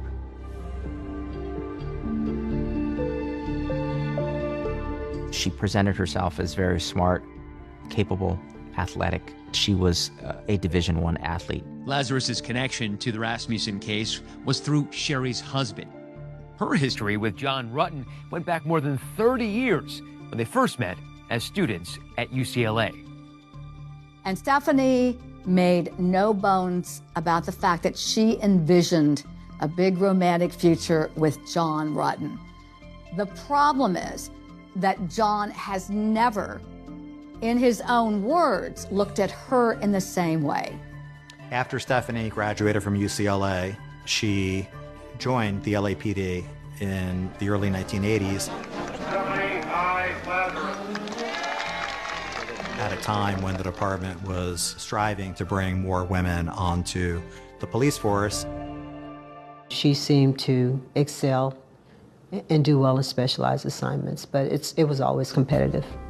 And that competitive fire, coupled with being a stellar athlete, was a perfect entree for Lazarus to participate in the California Police Olympics.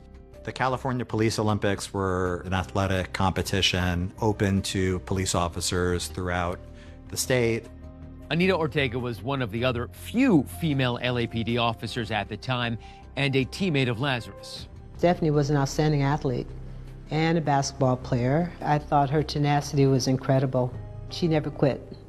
She may have been tenacious on the hardwood, but off the court, Anita got to know a softer side of her teammate. Seemed like a very nice person, always energetic, this happy-go-lucky kind of person. Really enjoyed hanging around her. Stephanie shared with me that she met her boyfriend, John, at UCLA. Said he was a great guy. I never met him, but I thought they were going to get married. Thing was, not only was Lazarus not dating John in the summer of 1985, he was engaged to Sherry Rasmussen. Stephanie never mentioned Sherry to me or the fact that John was in another relationship. But entries in Lazarus's own diary seemed to reveal her despair after learning that Rutten was getting married. Stephanie Lazarus had a 600-page diary. What was the story that it told? There were these tidbits of information right up to the wedding, right up to the killing, where she was indicating to herself how despondent she was.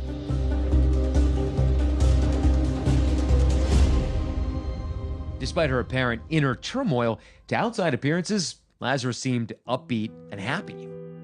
She had a really nice smile, bright eyes, just a real positive kind of personality about her.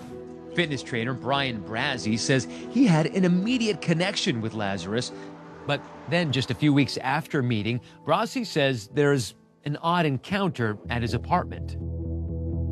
There was a knock on my door. 2 female police officers fully uniformed at my door, Stephanie Lazarus being one of them, showing up unannounced.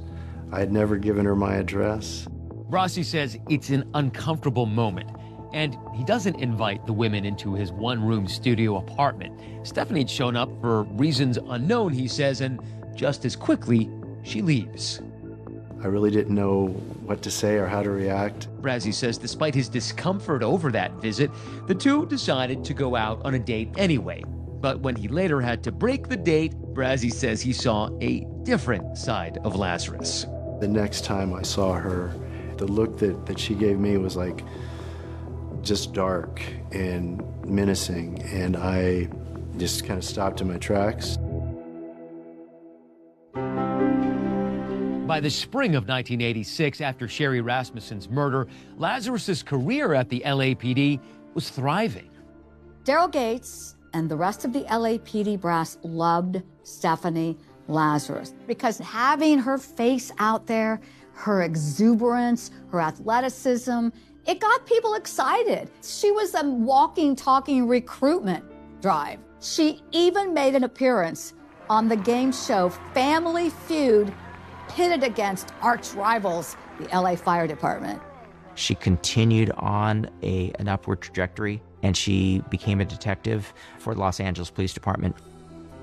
In 1992, she was assigned to the Personnel Division as a background investigator, someone interviewing and passing judgment on applicants to the LAPD.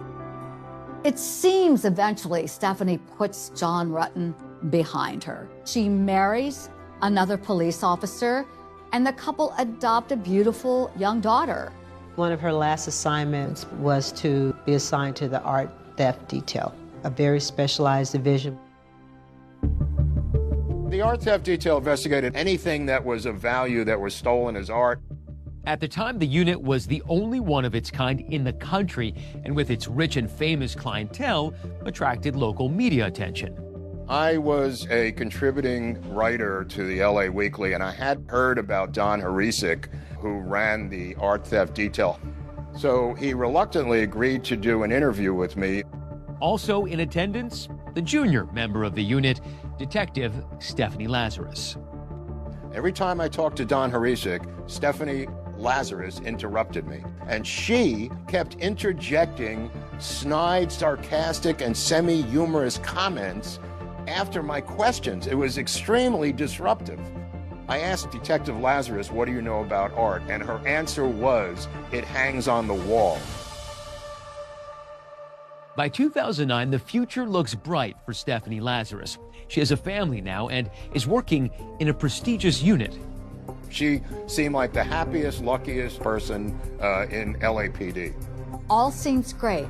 She has no clue that a net is closing in around her.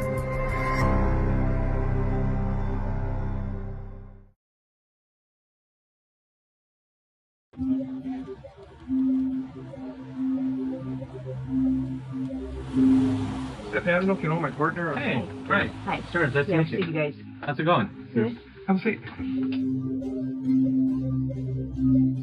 It's June of 2009, and Stephanie Lazarus has unwittingly walked into her own interrogation for the murder of Sherry Rasmussen. It's been 4 months since cold case detective Jim Nuttall first opened the case file and started carefully and quietly piecing together what he believed happened 23 years earlier. When detectives zeroed in on Stephanie Lazarus, one of their own, it appeared that they really wanted to keep that close to the vest. How important and how difficult was it to keep this under wraps and keep it secret? The detectives took every effort to scrub her name from their investigation. Any references to her at that point were only oblique references like suspect number 5. You know, it's difficult to track your own and know that one of your own has been accused of a crime or something illegal. And to complicate matters, Lazarus's office is right down the hall from robbery homicide. So the determination was made to not contact Stephanie Lazarus directly and to collect a sample of her DNA surreptitiously. This is where the Special Investigations Section comes into play. Now, this group, SIS, their job is watching Stephanie, following her, and get evidence. As luck would have it, she went to Costco a couple days after the surveillance had started, and she had a drink. And once she discarded that drink, the officers were able to collect her cup without her knowing it. And when you collect the DNA from the cup, you match it against whoever the suspect number 5 is. What did they get? They matched her DNA to the bite mark sample. Can you imagine that moment? After all these years, and now we know the answer is behind a badge. The DNA is a match, but cold case detectives still have to confront her face to face. One of the detectives approaches Stephanie one day in her office, and he says something to the effect of, you know, Stephanie, we've got this suspect who seems to know about some big art heist. He's down in the lockup. We need to bring you down there. Instead, it was just another detective. And so that was the stage that was set for that interview. We've been assigned a case that we've been looking at. Okay. It's a new case. So through the course of this police interview with Stephanie Lazarus, they are recording. She doesn't know. Do you know John Rutten? John Rutten? Rutten. Oh, yeah, I went to school with him. What's this all about? Well, it's relating to his wife. Immediately, they start talking about the Sherry Rasmussen murder. Do you know what the circumstances were regarding her death? geez, let me think back. Geez, I don't know if it was, if it was a burglary or something. She's using every skill she has to talk her way out of being connected to this in any way. Connected to the crime or her old flame, John Rutt? We dated. I can't say that he was my boyfriend. I don't know that he would consider me his girlfriend. The detectives were able to get Stephanie Lazarus to confirm that she had gone to her hospital to speak with Sherry Rasmussen. And yeah, I may have met her at a hospital. But being that you're kind of used to see John, was it everything okay between you guys? I mean, there wasn't anything uncomfortable or anything between you and her? I don't know. I mean, it's been so many years. You're probably a student of liars at this point in your career. Does that seem like a particularly adept liar to you? It was gold for us because we had all of the evidence that disproved everything that she was saying. Finally, when they say to her, we think we've got DNA from the crime scene, boom. Because now I'm thinking I probably need to talk to a lawyer. Okay. I mean, well, because I know how this stuff works, okay? She knows. She absolutely knows. She knows at that point that she talked way too long. And now it almost sounds like you're trying to pin something on me. When the interview ended, you can hear her getting arrested. Stephanie, you have the right to remain silent. Do you understand? Yes. You want to talk to us right now? No. All right. Okay. This is crazy. At this point, had you heard the name Stephanie Lazarus? No. The only Lazarus I knew was the man raised from the dead that Jesus did. That's it. This is the case that rose from the dead? Yeah, it did. On the third floor of Parker Center this morning, police detectives arrested one of their own. Detectives assigned to the Los Angeles Police Department's Robbery Homicide Division, Cold Case Squad, arrested Los Angeles Police Detective Stephanie Lazarus. It's crazy that you've been working just down the hall from the murderer you'd been looking for years. Yes. Stephanie Lazarus didn't quite serve and protect, did she? No. When they said it was a police officer, I went, you're kidding. Absolutely kidding. A police officer committed this crime. I couldn't imagine that. I was very shocked, but I also know how effective DNA testing is. And it kind of made me realize that, yeah, Stephanie must have committed the murder.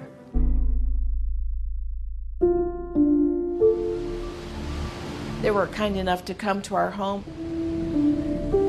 and let my parents know that they had made the arrest. I mean, I cried because I was so excited, number one, that justice for my sister,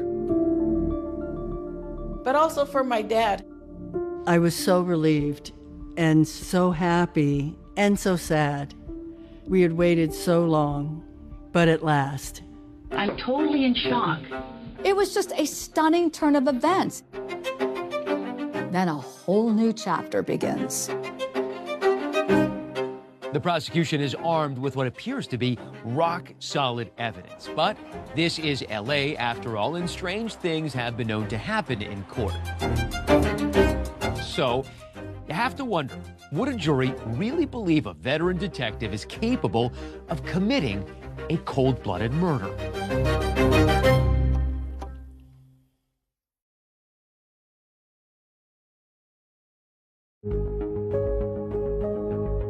26 years after Sherry Rasmussen was murdered, the Stephanie Lazarus case finally comes to a courthouse here in downtown Los Angeles. The Los Angeles police detective accused of murdering her rival. That sounds more like a Hollywood blockbuster than a decades-old cold case, finally going to trial.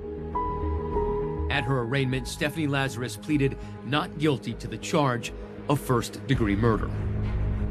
There was a lot of buzz in the air, folks across the country very interested in this case, and why wouldn't they be? sex, lies, law enforcement, an innocent victim. I covered the trial from A to Z, had a side view at Stephanie Lazarus. She sat in that orange jumpsuit. What a dichotomy from her police blues. Your co-counsel summarized the case as a bite, a bullet, a gun barrel, and a broken heart. Right. It highlighted all of the strong pieces of evidence. So the bite mark, of course, referred to the DNA evidence found on Sherry Rasmussen's left forearm.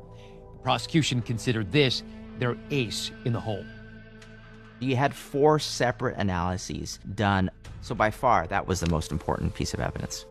To explain how the bite mark got there, prosecutors presented their theory of how they believe Stephanie Lazarus was able to attack and kill Sherry Rasmussen. Stephanie Lazarus points the gun. Sherry grabs the arm. If I grab your arm, yeah, and you want to release my hand, or get me to release my hand, try to do this, or you could grab me, or what's very close, exactly. And the prosecution described the terrifying details about how they say Sherry attempted to escape with her life. Stephanie Lazarus fires that gun twice, and 2 shots go out the backslider. So Sherry Rasmussen knows this is a life and death situation. Sherry tries to escape, and she goes down these stairs. She did not get out. They collected her fingernails at the front door. Because she was literally clawing at the front door. Trying to get out. Stephanie was able to get her to the living room floor and hit her over the head with the pottery and hit her again with the firearm in the face. At that point, Stephanie grabs this quilt and wraps the gun with this quilt. And she muffles the sound of those gunshots by putting that quilt right up to Sherry's chest and shooting 3 times. Then there was the matter of the so-called broken heart described by the prosecution. Sifting through her diary, there were these tidbits of information where she was having contact with John Rutten. She would see John, she would follow John, she would stalk John. In Lazarus's journal, she wrote things such as, I saw John Rutten's car. I put a note on it and watched the car for half an hour. I did visit John Rutten, but his girlfriend was over. I really didn't feel like working. Too stressed out about John. I have a real hard time concentrating these days. When Stephanie's journals were entered into evidence, it clearly identified to me that she really never gave up on her obsession with John. John Rutten testified about his love for his wife and how he did not expect or know that Stephanie was capable of committing this crime. Rutten said he never once promised anything to Stephanie. He described a friendly relationship that involved casual sex. But then he made a jaw-dropping admission, something he had told investigators back in 2009. After he got engaged, he gets a call from Stephanie. He reveals that somehow they ended up in bed and had sex. When John was on the stand, I learned for the first time that he had relations with the defendant shortly before marrying my sister, and that was very devastating. When it came time for the defense to present its case, Lazarus's attorney, Mark Overland, tried to cast doubt on the chain of custody on the bite mark swab, suggesting that the evidence was tainted and Lazarus may have been framed. The envelope that the vial was stored in was found in a pretty ratty condition. He showed it to the jury. Would you trust this? You don't know who opened that vial. The strength of this evidence is that each piece was collected over a course of a long period of time, which would have made framing Stephanie Lazarus extremely implausible, if not impossible. In his closing argument, defense attorney Mark Overland claimed those journal entries didn't amount to obsession, arguing John was mentioned only 5 times among almost 600 pages.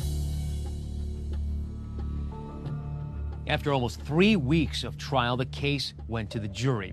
They returned with a verdict in less than 2 days.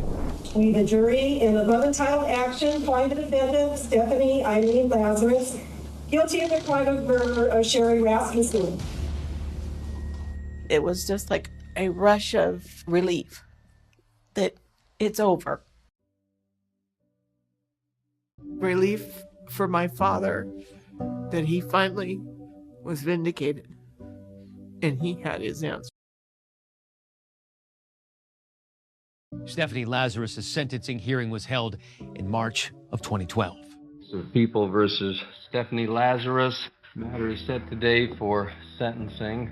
A statement from Nels Rasmussen was read by the prosecutor. Sherry was a beautiful, talented, gifted person and a loving daughter. Her senseless death caused pain that will never, ever heal.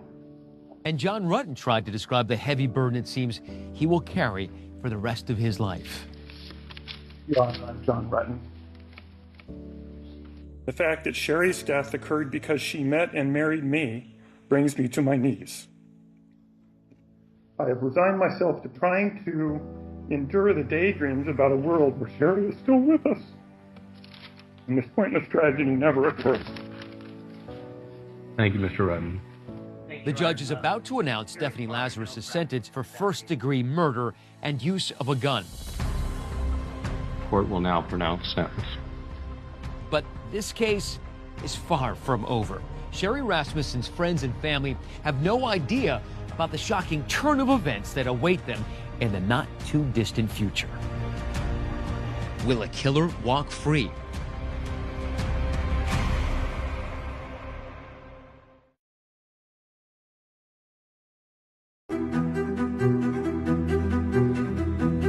It's March 2012, and Stephanie Lazarus has just been found guilty for the murder of Sherry Rasmussen.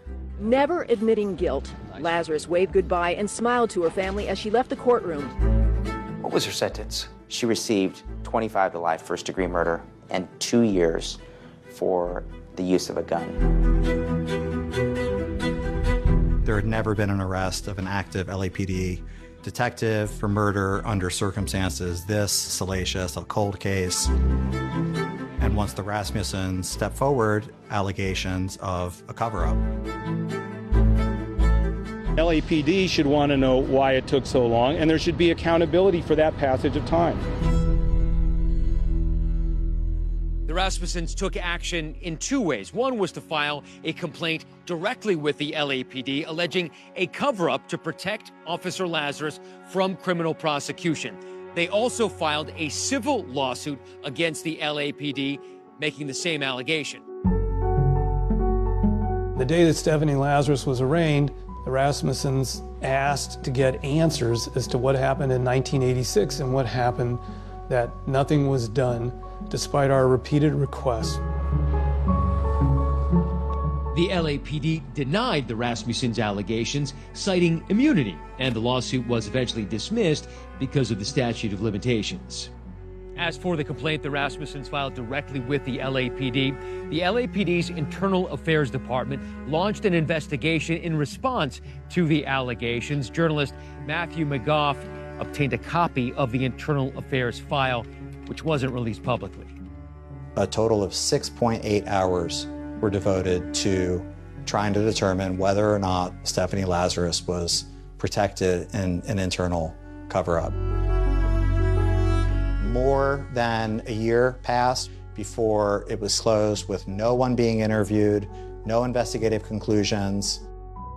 The Rasmussen complaint was classified as unfounded because the judge had dismissed the LAPD from any liability. 2020 reached out to the LAPD with questions about the handling of this case, and they declined to comment.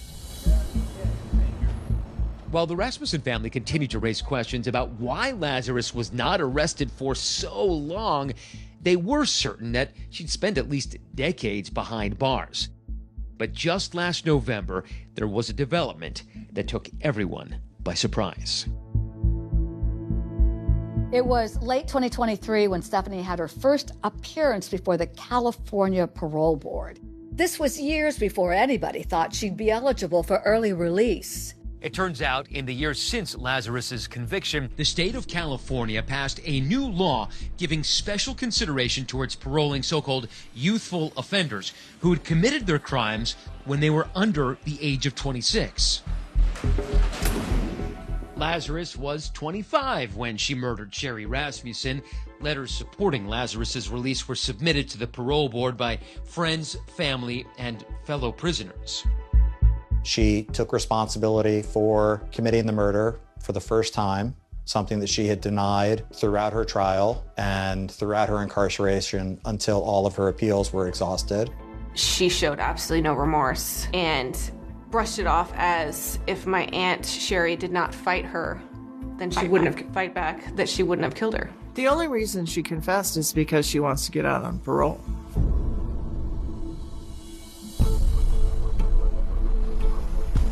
And at the conclusion of that parole hearing, Lazarus, to the outrage of many, was granted parole. What was your reaction to her being granted this parole? It was a miscarriage of justice. However, before that decision became final, California Governor Gavin Newsom intervened in the case and requested it go to the full parole board for reconsideration. Have you made it your mission to try to keep Stephanie Lazarus behind bars? Yes. I mean, I'm going to do everything in my power. In a follow-up hearing with the full parole board, Sherry's supporters came out in force to argue against Lazarus's release. Moderator, we will now take speakers in opposition to Stephanie Lazarus. She deceived and lied to everyone for almost 40 years. How can this board believe that she has changed? Before he died, Sherry's father, Nels Rasmussen, recorded a video message to be played in the event that Stephanie Lazarus ever came up for parole. If one looks at the damage that she did to my daughter's face, it's almost like she wanted to destroy the beauty that Sherry exuded. The board's earlier decision to approve parole was put on hold pending yet another review. I say expect the worst and prepare for our next step when that happens. And what's that next step? Just keep fighting. For the family and everyone else concerned, the day has arrived where we'll find out if Stephanie Lazarus is released or remains behind bars.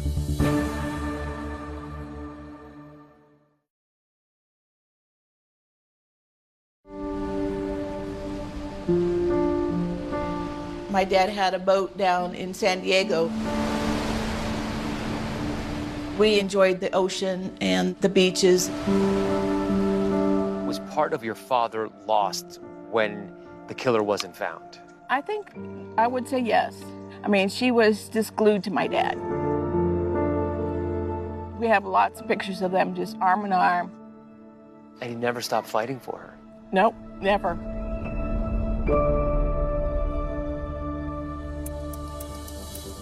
And that struggle to keep Sherry's killer behind bars came to a head just this week as parole officials met for the third time to determine Stephanie Lazarus's fate.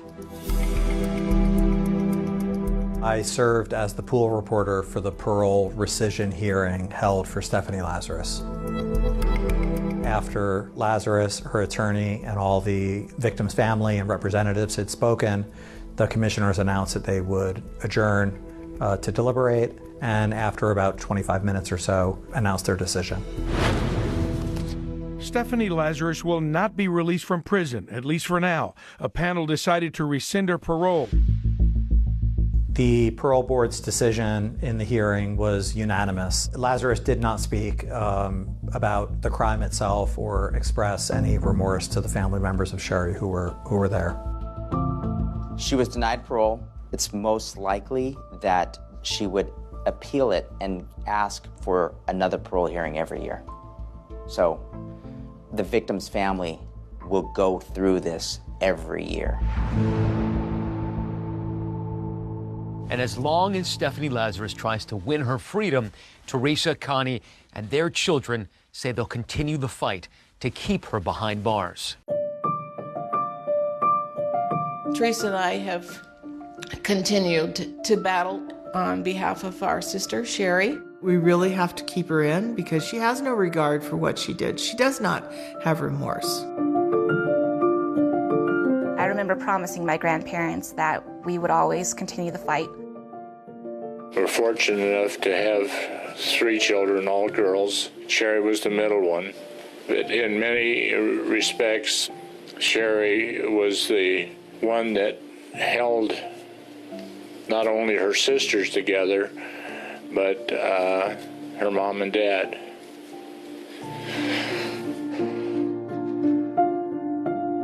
My Aunt Sherry no longer being with our family has left a hole that can never be filled. The memories we could have had. How would you like Sherry to be remembered? She was a very kind-hearted person. She was funny. She was just a wonderful, wonderful person who touched everybody she came in contact with. I think about her every day. I mean, I have this picture in my house. I wake up, I see her. I don't think Sherry is ever gone. She's always here. Sherry Rasmussen's family filed a wrongful death lawsuit against Stephanie Lazarus in 2016 and won a judgment of $10 million. It'll be 4 months before Stephanie Lazarus is eligible for a new parole hearing. That is our program for tonight. I'm David Muir. Thanks for watching. And I'm Deborah Roberts. From all of us here at 2020 and ABC News, good night.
Confront her face to face. One of the detectives approaches Stephanie one day in her office, and he says something to the effect of, you know, Stephanie, we've got this suspect who seems to know about some big art heist. He's down in the lockup. We need to bring you down there. Instead, it was just another detective. And so that was the stage that was set for that interview. We've been assigned a case that we've been looking at. Okay. It's a new case. So through the course of this police interview with Stephanie Lazarus, they are recording. She doesn't know. Do you know John Rutten? John Rutten?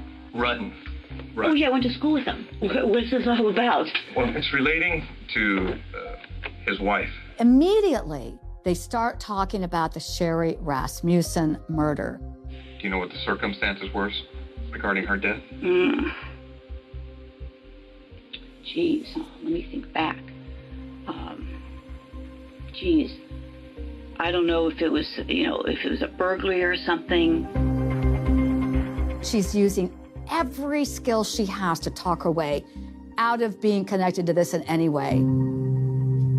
Connected to the crime or her old flame, John Rutten?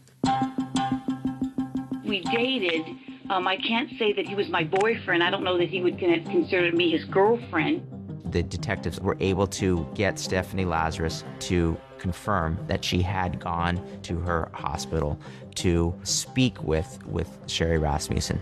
And yeah, I may have met her at a hospital. But being that you were kind of used to see John, you know, was everything okay between you guys? I mean, there wasn't anything uncomfortable or anything between you and her?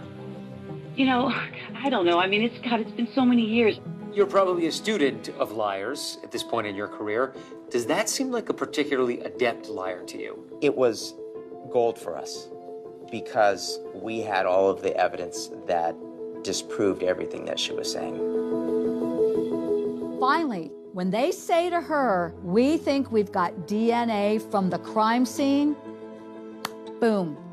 Because now I'm thinking I probably need to talk to a lawyer. Okay. I mean, well, because I know how this stuff works, okay? She knows. She absolutely knows. She knows at that point that she talked way too long. And now it almost sounds like you're trying to pin something on me. When the interview ended, you can hear her getting arrested. Stephanie, you know you have the right to remain silent. Do you understand? Yes. You want to talk to us right now? No. All right. Okay. This is crazy. At this point, had you heard the name Stephanie Lazarus? No. The only Lazarus I knew was the man raised from the dead that Jesus did. That's it. This is the case that rose from the dead. Yeah, it did. On the third floor of Parker Center this morning, police detectives arrested one of their own. Detectives assigned to the Los Angeles Police Department's Robbery Homicide Division, Cold Case Squad, arrested Los Angeles Police Detective Stephanie Lazarus. It's crazy that you've been working just down the hall from the murderer you'd been looking for years. Yes. Stephanie Lazarus didn't quite serve and protect, did she? No. When they said it was a police officer, I went, you're kidding. Absolutely kidding. A police officer committed this crime. I couldn't imagine that. I was very shocked, but I also know how effective DNA testing is. And it kind of made me realize that, yeah, Stephanie must have committed the murder.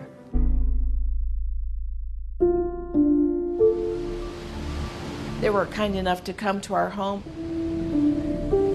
and let my parents know that they had made the arrest. I mean, I cried because I was so excited, number one, that justice for my sister, but also for my dad.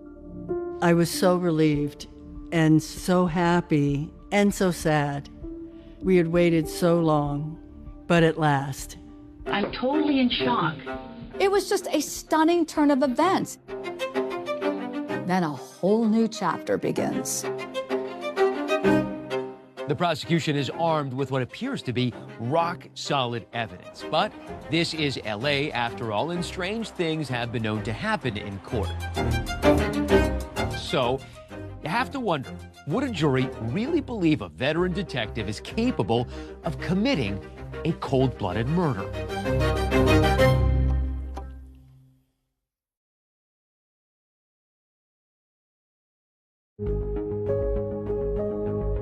26 years after Sherry Rasmussen was murdered, the Stephanie Lazarus case finally comes to a courthouse here in downtown Los Angeles. A Los Angeles police detective accused of murdering her rival.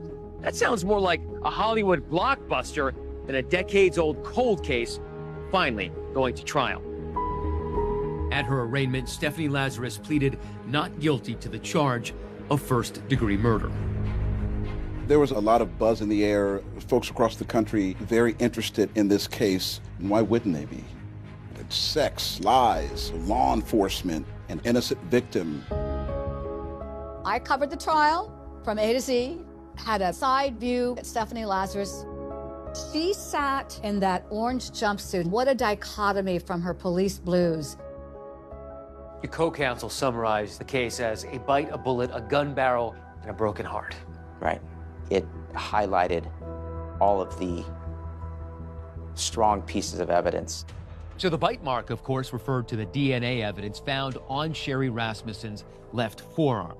The prosecution considered this their ace in the hole.